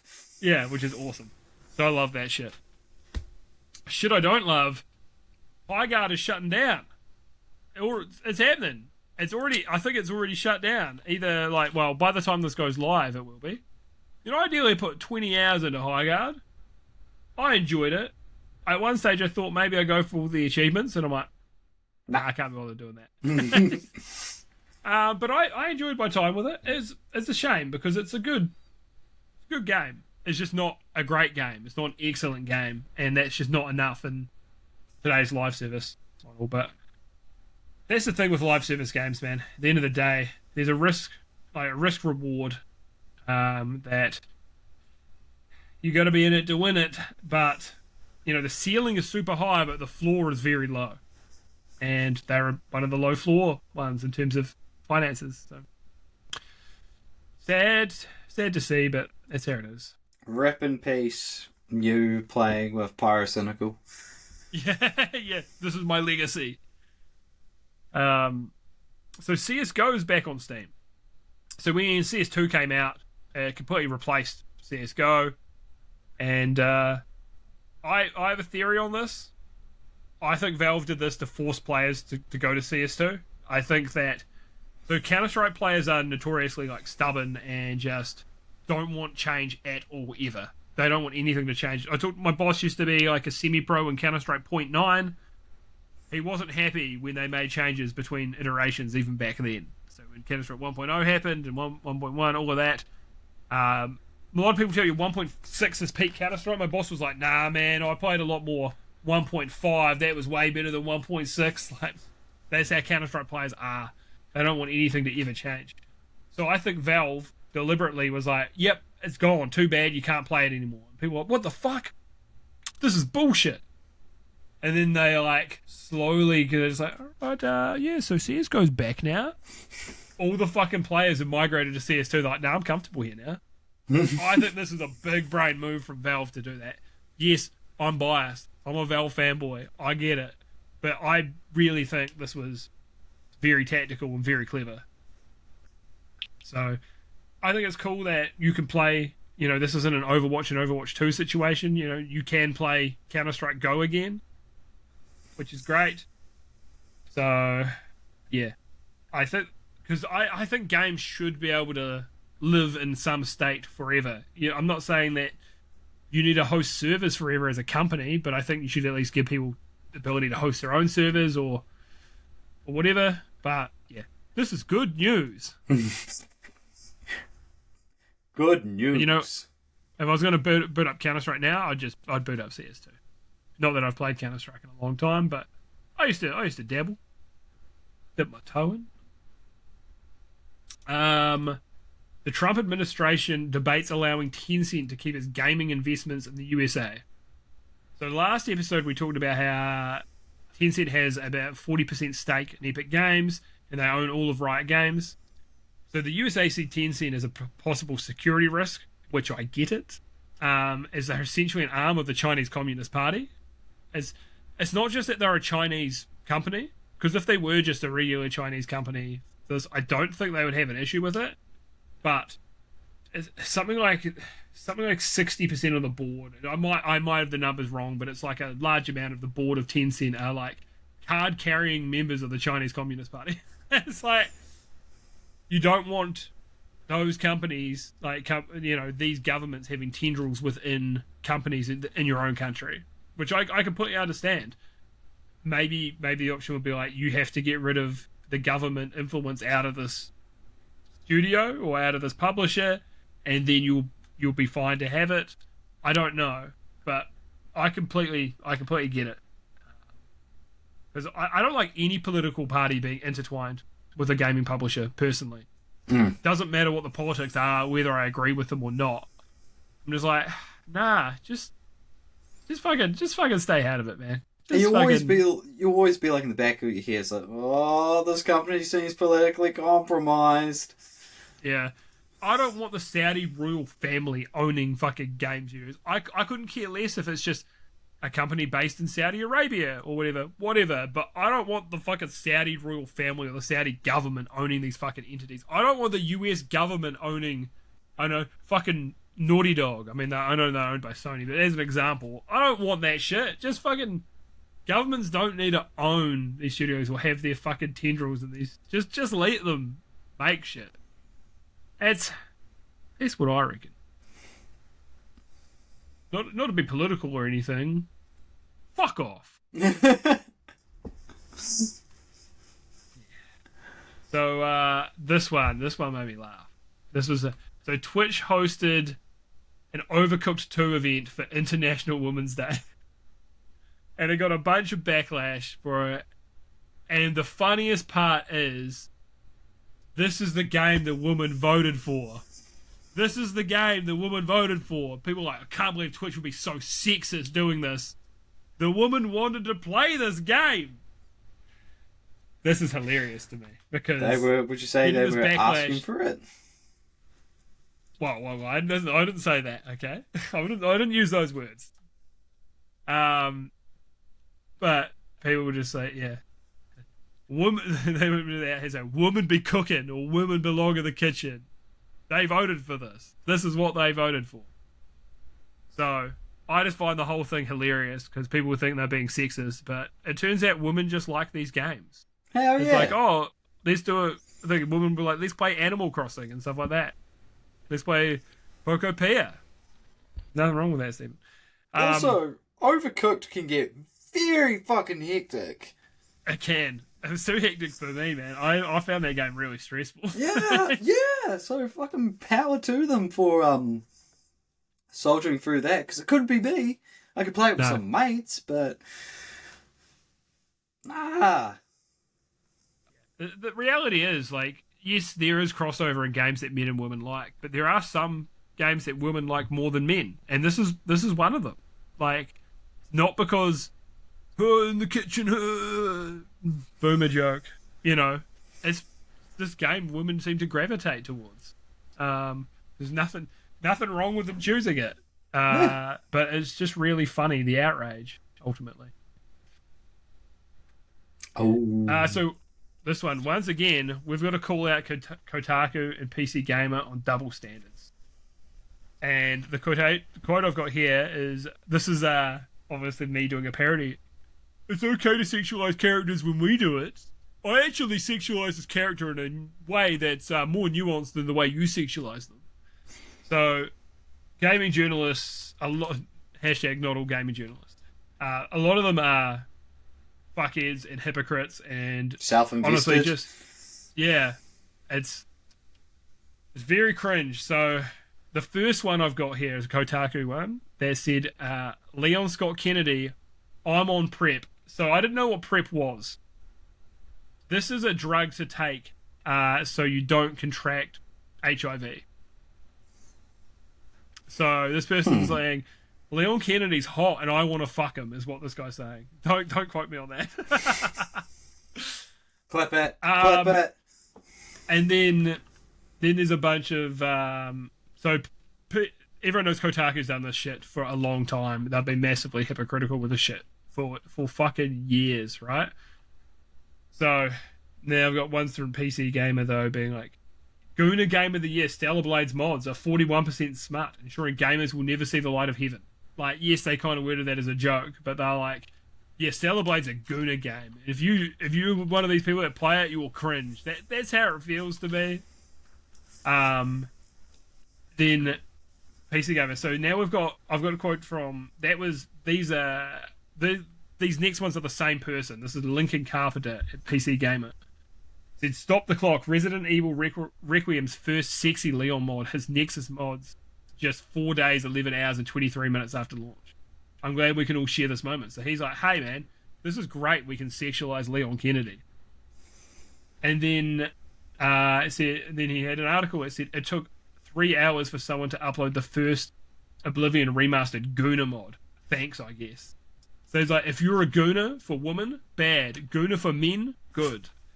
I just hate how it's the double standards. I don't care either way if you're a fucking a Gooner or a prude with any of this shit, but you just need to be consistent. And I know some of those are from different people at the same publications and stuff, but at least if you're like gooning to male video game characters, it's cool when gay men and women do it. Gooning to female characters, we hate that when straight men do that. You're a bunch of fucking hypocrite losers. So just, if you can start being consistent, if you say all of it's bad, great. If you say none of it's bad, great. I don't actually give a fuck which way you lead on this. It really doesn't bother me. It's just you have to be consistent. You can't just keep being fucking hypocritical fucking douchebags like this, because there's a reason why you're both losing so much traffic.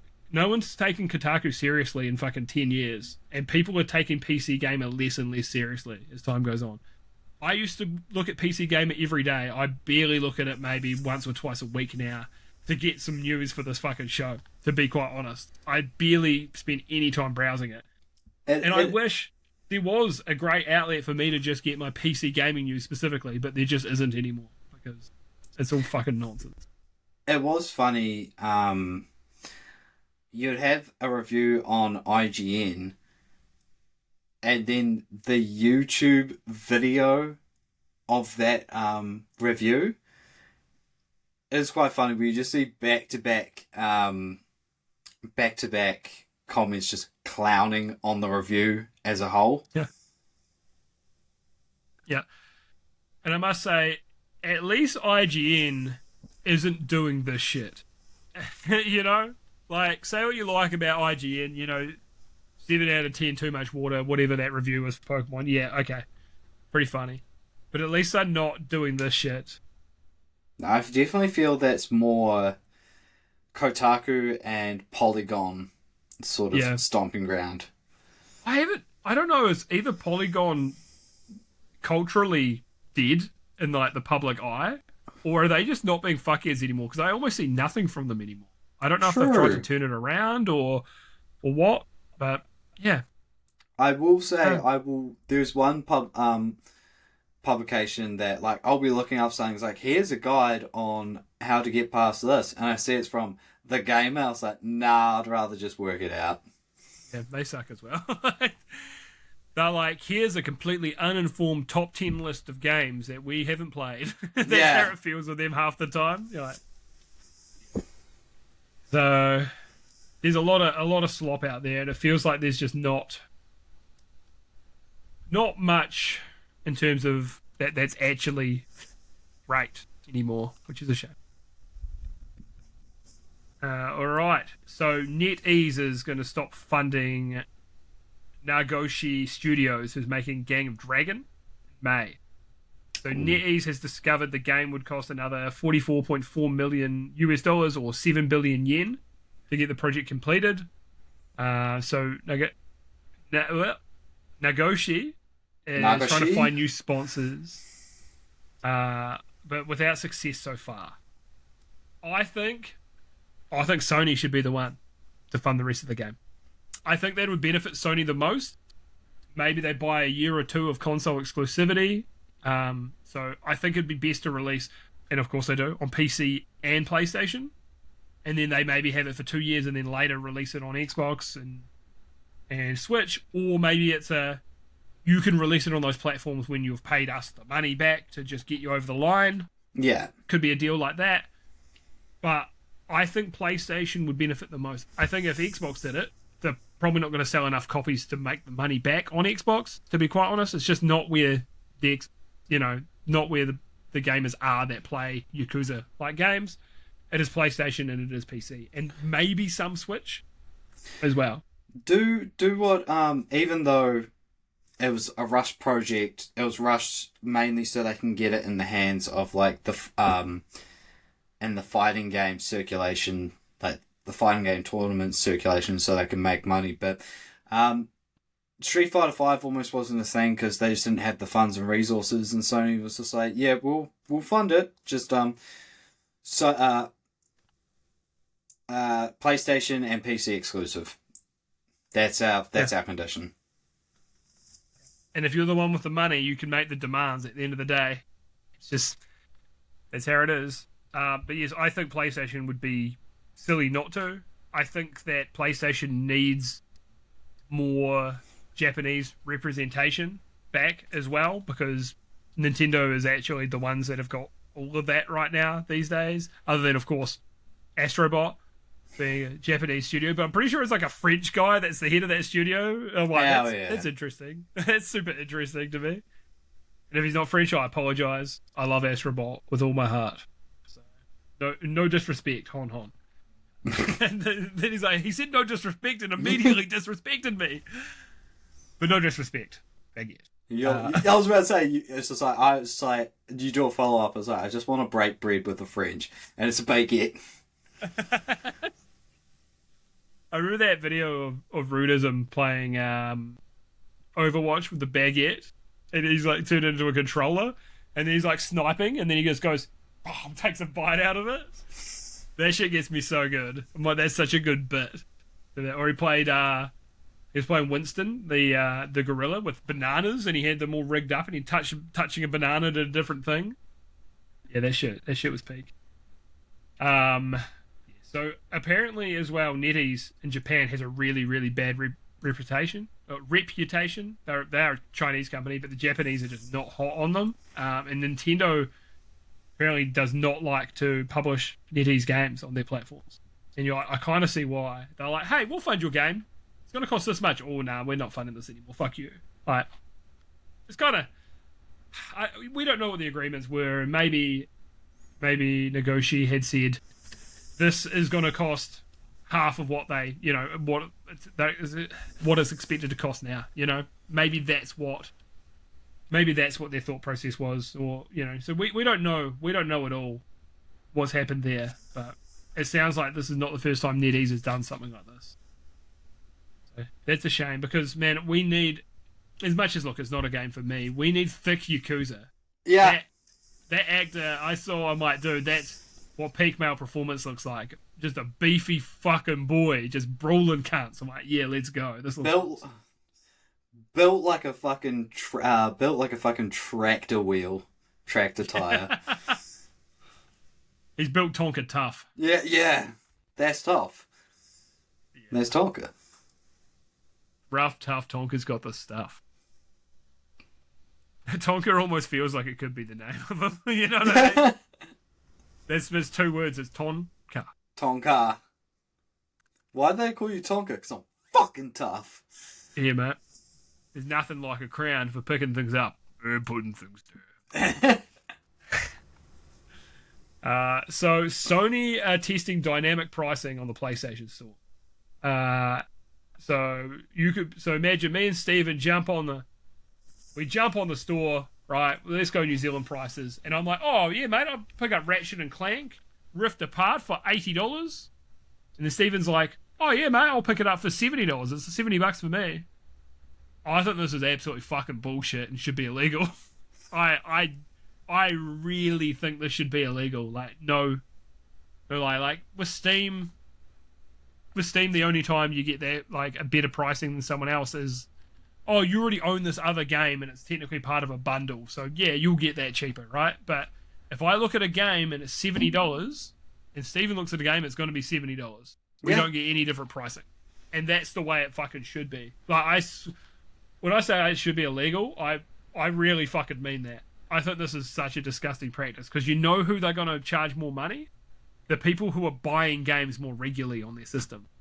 They want to lower the price of games of the people who don't buy the games as often, so then they'll be more likely to pick it up. Why would you punish the people who already buy games on your fucking platform? The people like, who why are... would you... Yeah, that I'm not one of these people. I'd be one of the people getting the better deals because I don't buy much on my PlayStation. I buy most things on Steam.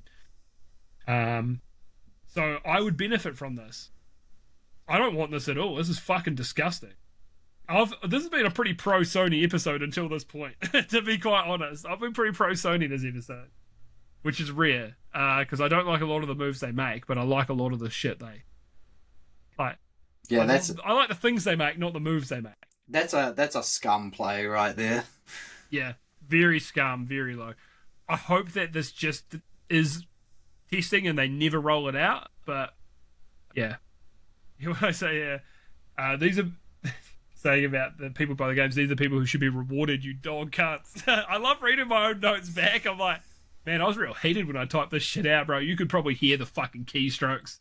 Probably just hearing like fucking fuck you. Yeah. But yeah, I really hope they don't roll this shit out permanently. There's another reason I'd say, man, stick, if you can, game on PC, bro, stick with Steam, because Steam are not going to try to fuck you over anytime soon, at least. Yeah. So Slay the Spire 2 is released in early access and has hit a high of, when I last checked, it was 502,220 players, concurrent players. Just fucking crazy. That's absurd. This is massive for an indie game. I mean, Eugenics hit like 120,000, which is massive success. You know, Edmund McMillan and Tyler Glay all made millions and millions of dollars on this. You know, and now Slay the Spire 2 has got like almost like 5 times that fucking play account concurrently. Massive success, which is great. I'm very much looking forward to playing it, but I'm still playing Eugenics, so I'm gonna get there eventually. Oh yeah, so I put it here for context. Resident Evil 9 just dropped, and people are like, it's absolutely killing it. It's the best selling. I think it was the fastest selling Resident Evil game. I think technically the best selling is 5 or 6, which is interesting. I know 6 is like the worst one, but Resident Evil was already on a pretty super popular then. This game had 344,214 concurrent players. And that's obviously it's a more expensive game as well. But that's a massive success. And then Slay the Spire, 502,000. Fucking crazy. So, crazy. And in early access, so congrats to them. I picked it up. It's there, ready and waiting for me. Yeah, huge success. I think it's no longer my most played game. I think The Binding of Isaac has surpassed it for me. But it's up there. So Peter, the animal rights activist group, has honoured Eugenics creator Edmund McMillan for the creation of a character called Tracy Newkirk, who is portrayed as an insufferable social justice warrior from like 2016. That kind of person. But so you have different people you can send your cats to, right? And they do everything they do with them is bad.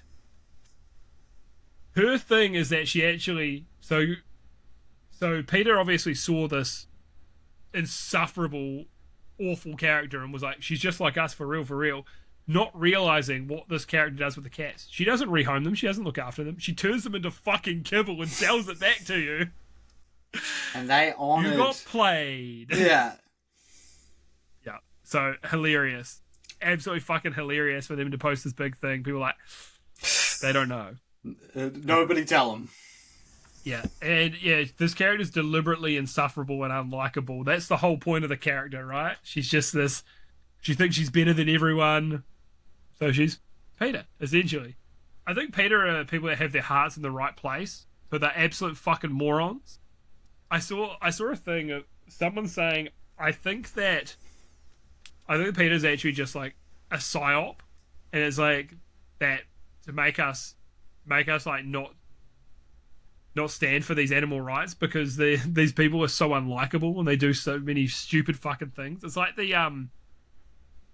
those climate protesters, what is it, something oil, where they're like, we're gonna try to deface priceless artwork and that'll make you listen to us. You're like, you guys fucking suck. I'm gonna pollute just because I fucking hate you guys. I'm gonna go buy a fucking 100 liters of diesel just to pour it in the river. Fuck you. I'm not gonna do that. I'm gonna write your name on a styrofoam cup and just toss it. Toss it on the street. Throw it into the ocean. Yeah. I'm gonna buy a packet of straws and throw it into a fucking place where I know turtles are. Fuck you. Oh, don't do that. And I'd never do that shit. But these people are they're just the worst. And I know their heart's in the right place, but God, they just make you not want to support their fucking causes, eh? So, yes, hilarious that they got Edmund McMillan managed to fool them, which is great. But I think it's also because they're not actually gamers. They also made back in the day Super Tofu Boy, which is the Flash piss take game of Super Meat Boy. They also had like a game that was like of an abused Pikachu. That's right, I remember that. They suck. Actually, so the Meat Boy one actually was, I think it was the piss take of not Super Meat Boy, the original Meat Boy Flash game as well, and then Super Meat Boy obviously came later. But deep lore, I think it was on Newgrounds. So Tainted Grail, the Fall of Avalon, has got a huge update. So it's overhauling its weaker third act of the game with new locations, quests, and enemies. And I think this is awesome. This is great to see. Like, this is, I know I treat this differently when it's like a AAA studio than a AA or indie, because look, just released a finished game. But this is not a big studio. They got the feedback from the audience and they've improved the game massively. And we're starting to see these Elder Scrolls-like games more and more, and they're getting better and better, which is really cool. Because, let's be honest, I don't think Bethesda's got the source anymore. This next Elder Scrolls game... Yeah. They're just like fucking tapping it, they're whacking it on the counter, and there's getting a drop. There's nothing there! Just one little drop at the end, like... So yeah, I think this is great. We'd love to see more of this as well. Like, if you put out a game that, yes, unfortunately, this part of the game falls a little short, great to see them updating it, making it better, and just really, really cool. And not taking 5 years to do it is great too. We love that. So yeah, that's all the news. So we'll get to what we're playing. So I played a tiny bit of the Marathon Service Lab. I had to pry myself off Eugenics to do it. I was like, it's only here briefly for free. Okay, so I ran through 2 games, and I did like it. But by yourself, it's not as fun as Arc Raiders, because Arc Raiders, everyone's on mic, everyone's talking shit and more friendly. So how it goes with these types of games, with these extraction shooters, right?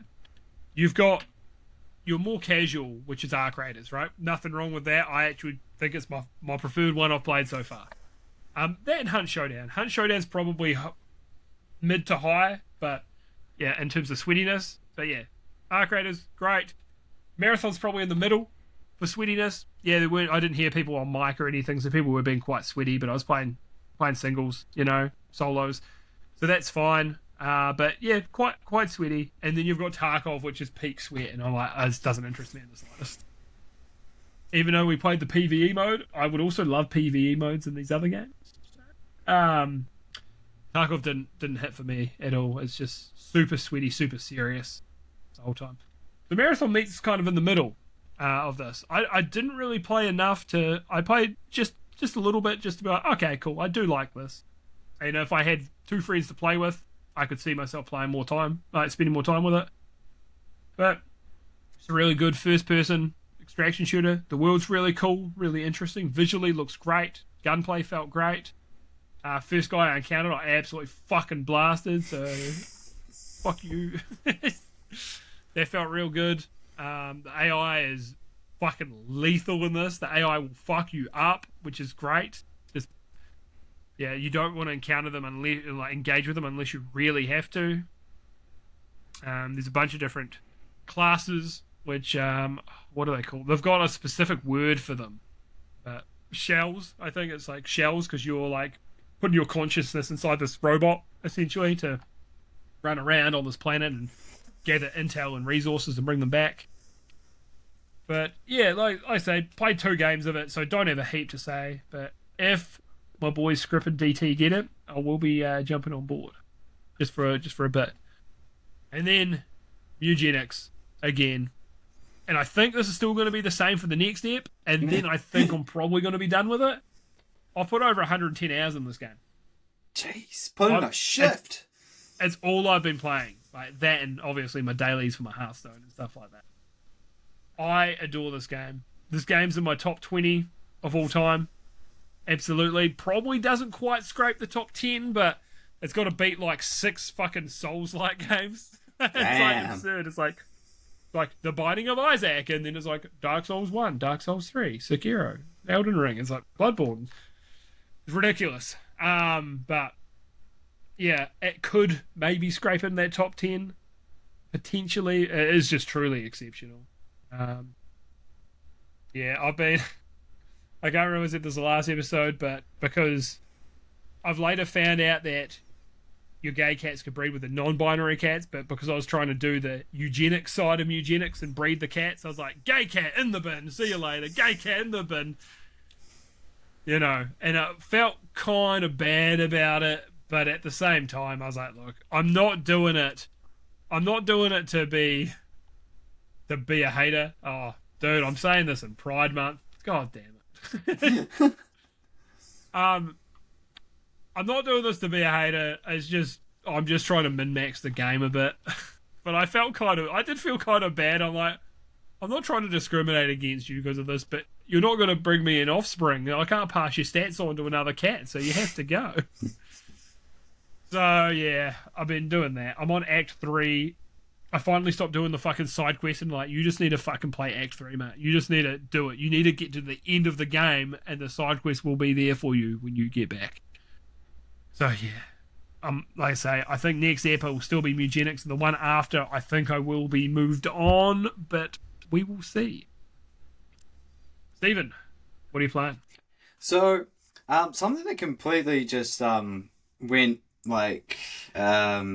I forgot about was the Ninja Gaiden 4 Two Masters DLC came out. Oh, yeah. And because I got the deluxe... You really did save it for the pod. Yeah. No, the deluxe edition, because I got the deluxe edition, it came with the DLC. So, when I remembered it was out, I reinstalled Ninja Gaiden 4 and I played, but it was like at 10 o'clock at night. I was like, oh, get back into it. Get to this part, and I was like, oh, it's like a welcome back. And just onslaught of enemies. It's like, I kind of need to get my bearings again. It's like, and dead. And I was just like, I need to sit down and not work myself up before I go to bed. So I haven't played too much of it. Um, but I have been playing Pokepedia. Um, so at first I was like, oh, okay, it's going to be an Animal Crossing game. That's fine. Then you see who the team who made it, Koei Tecmo, making like one of my favorite games, Dragon Quest Builders 2. It's just like that. It's so good. You start off as a Ditto that turns himself into a person because like nobody knows where the humans are. And the cool thing is like you'll see these shiny bits on the ground. They're called like Pokemon traces, and that gives you a hint of a habitat that you have to put. Like say you want to get a Squirtle, his habitat. There's a chance that a Squirtle will spawn in a habitat of a 2x2 bushes. And then, but there was one where it's just like, oh, this habitat is a wooden bench with a punching bag next to it. And you see, when you get the trace of, and you see the habitat, you'll see the silhouette of the Pokemon. It's just like, that's my boy, Hitmonchan. You know, I knew who that one was because I saw Alex play a little bit of it, and she showed me. I was like, oh, you saw that Hitmonchan, nice. The only annoying thing is Squirtle is fucking useless because half your area, half half of the map, not half, because I'm only at basically the start almost, is ground's muddy, everything. So you have to use like your water gun, which is the spray radius is like a box, so it's like pretty small. Yeah, it's small, and I was just like, man, if real help a fucking Squirtle could help out. Doesn't. The thing that you grow your habitats with is you grow vines and you pull a bush from the ground, but then you have Charmander. You don't have a Charmander skill. You have to, it's easy. You go up to a Pokemon, you press things like up on the directional pad, and you do the silly dance, and they're like, alright, I'll follow you. And then you want something lit up, you go near it, and then Charmander's like, oh, I can set that on fire.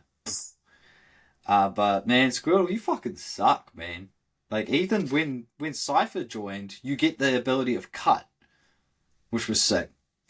I'd say this is probably where the Animal Crossing element shows is one of the biggest restorations you do is you rebuild a Pokemon Center, and you need an Onyx. I think you need like a Timber and just the rest of your party. It's one of the things like you need eight people to help out, whatnot.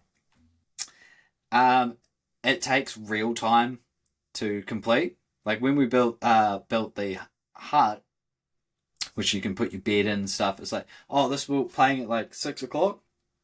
I was like, oh, this will be done at 20 past 6. It was like, easy. But then when you go to build the Pokemon Center, it's like, this will be done the next day. It's like, fuck. But yeah, there's something I'm like, oh man, I don't know if I can get behind that part, but everything else sounds pretty good, to be honest.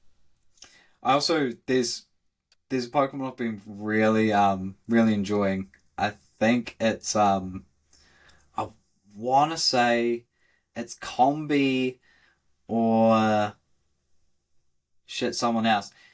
No, it's Magikarp. Everyone is just like, oh, hey, can we talk? I was like, oh, I'm really enjoying my habitat. I could use this, but you talk to Magikarp and he's on land just flopping, and he's like, yo, how you doing today? And it's like, oh, hey, I really appreciate the gift. It's like, yo, I really like that thing. It's just so charismatic for a floppy fish. Yeah, I saw Alex showed me how much personality they've got in these in the characters as well. Like she got Kyogre, and he's like He's talking like a southern man. Yes. Just like, hey, yo. I was like, dude, I love this. Like, obviously no voice acting because they don't do that in any Pokemon game. But, yeah, it's hilarious that they made Kyogre southern. I actually fucking love that. Like, who decided this legendary... Like the legendary Pokemon of the sea would be a fucking southern man. I'm into that Because I dig that. I think it was today got up to that part. So essentially, Onyx is fucking stuck. You need to do favors for a Slowpoke so he will yawn and make it rain. And it rains for a little bit. And then there's like this bridge walkway that you need to rebuild. And yeah, it's fucking Kyogre there. It's like, he's like, what y'all doing? You call that rain? Yeah, you call that rain? That's a drizzle. This is rain. This is rain. Yeah, it seems like an incredibly fun little game. All the personality and everything into it. Like, look, I'm not a cozy gamer. Who knows? It's like, oh, what's your comfort game, Lewis? I'm like, Dark Souls 3 is actually the game I feel comfy, like, in cozy playing, which I know sounds bizarre. But this seems like something special. And it's scratching that Dragon Quest Builders 2 itch for me. Which is awesome, man. Love that game. That's really cool. Yeah, we love that for you, King. Go off, King. Go off. I've also been jumping back into Street Fighter, just in preparation for Helix.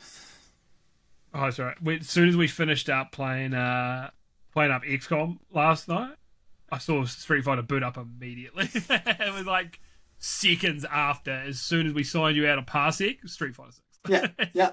I'm excited, Cool. man. I'm excited. Yeah, man. It's awesome. I love when people get excited for literally anything, man. It could be anything. It's like the genuine excitement. I'm like, tell me all about it, mate. What's getting you all excited? What are you looking forward to? Good shit. Something I want to touch on, I forgot to mention when I was talking about Counter-Strike earlier and Counter-Strike players not liking change.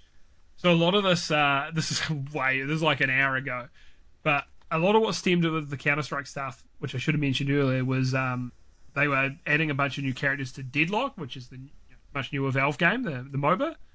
And Counter-Strike players were flipping out. It's like, you never added anything to Counter-Strike. It's like, bro, you cried for weeks when they changed the spray pattern on one weapon, or they added a wall on a map or something, and you cried about this for fucking 6 months. We're not. Nah, sorry. This is just, you don't want anything to change on Counter-Strike. Sorry, I should have mentioned that an hour ago, but we are. Sorry, but were you playing any other games, Stephen? It's basically just apart from that, when I just want something. This is my cozy game at the moment. Yet just still dabbling through Ball Pit. I will say I've unlocked a character, and this sounds like lazy, but I can't remember his name. But so essentially, well, you've got some different classes. One is called like the Old General, and it makes the game turn-based, which is interesting. You have this guy who's just like a philosopher, and his whole gimmick is you don't choose the balls that you get, he chooses them for you. Then there's probably my new favourite character, where he auto plays the game for you.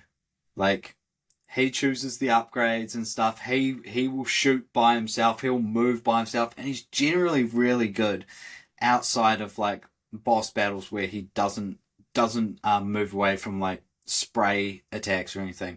The reason why I like him is because I'll be watching something on the second monitor and I'll put him with a character that needs some levels behind them, and he'll just be leveling them up, getting me resources. You're right, that does sound lazy. But one character, when I first played it on Game Pass, I was like, I can't fuck with this. But now I'm learning my synergies and stuff. His name's called The Shade. And his whole thing is, instead of you shooting the balls to the enemy, the balls are coming from the top of the screen, hitting them from the back. And back shots, are criticals. Yeah. I think I'd be critically hit if someone hit me with back shots, to be quite honest, mate. I don't know what I'd fucking do. Would think it would hit me for double damage. Yeah, man. Wicked. So, yeah. Imagine that's a good list. It's a hefty list as well. So I imagine that's it for the list. Yeah. I guess the one other thing we finally got back to XCOM 2 on stream. So it's fun, especially when DT got himself killed in like the fucking second turn back on. That was hilarious. Hey, it's been a month. It's been, in his defense, it's been a month. So yeah, I guess we better get to the old reviews. So yeah, let me just pull this up. Let me just pull up this document. Let me have a little look right here. Let me see what's going on. So I've got a review for Slay the Spire 2, and it is Slay the Spire 2 is a game that just presents a platter of eggs and says you have to eat all the eggs. And cowards would cry and say it's too many eggs, but not for me. I'm built different, and presented with all the eggs, I just imagined all the delectable egg dishes I'm about to have, and now I'm on my 15th omelette. And I'm still going strong. That's from Unfalcent. So, that's brilliant. A lot of egg talk, but I like that review a lot. That was a very fun review, very silly. I'm about that one for sure. That's good shit. All right, Stephen, what do you got for me, big dog? This is for Ninja Gaiden 4, The Two Masters. This is from William Shakesman. He says, the one thing Ninja Gaiden 4 lacked compared to the other games in the franchise was a 9-foot demon woman designed with big boobies attached to a lot of other appendages designed for people with questionable taste. This DLC rectifies that. You're going to have to send me a screenshot of this character, Stephen. Oh, yeah. This sounds like peak fiction to me. Peak performance.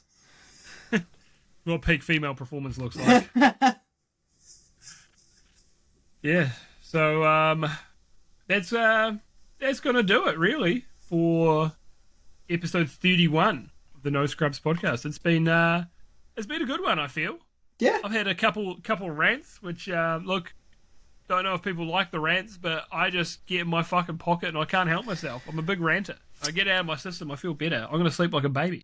A return to form of Dragon Ball Z being mentioned with the Super Saiyan God Super Saiyan. We are back on track, baby. True. Welcome to the Grand Tour. I sent you a Dragon Ball GT meme today, even. Well, I sent you that image, well, that GIF, and then I had my caption. It's Goku beating the fuck out of one of the Black Star Dragons, the one that turned into that little mole. Yeah. And it's like me to my dick when I get home, and he's just beating the fuck out of it. Super Saiyan 4 Goku. Yeah. I'm a degenerate. The best... it was either... Pretty sure you posted it, and then DT also posted it. It's the Super Saiyan 4 just standing there with like baby Vegeta's like death ball hurling towards him, and it's just like me standing in front of the cabinet that or the bookshelf coming towards me that my parents told me not to play with. Yes. There's so many good ones, it's good shit. Welcome to the Grand Tour, indeed. Alright, well that's gonna do it. Episode 31, so thanks for listening. If you made it this far, please leave a comment. Just say something. Say anything. Hi. Please. I'm so lonely, please. But no, it'd be cool, you know. Maybe we put a little code word, maybe, I don't know. Say, if you got this far, mate, say Dennis in the comments, alright? I wanna see at least one Dennis. I'd be real content with 2, but say Dennis. Dennis. Who knows why? Dennis in the comments below. Yep, that will be a reoccurring bit. All right. Thanks for stopping by. We'll catch you on the next one. Peace. Bye.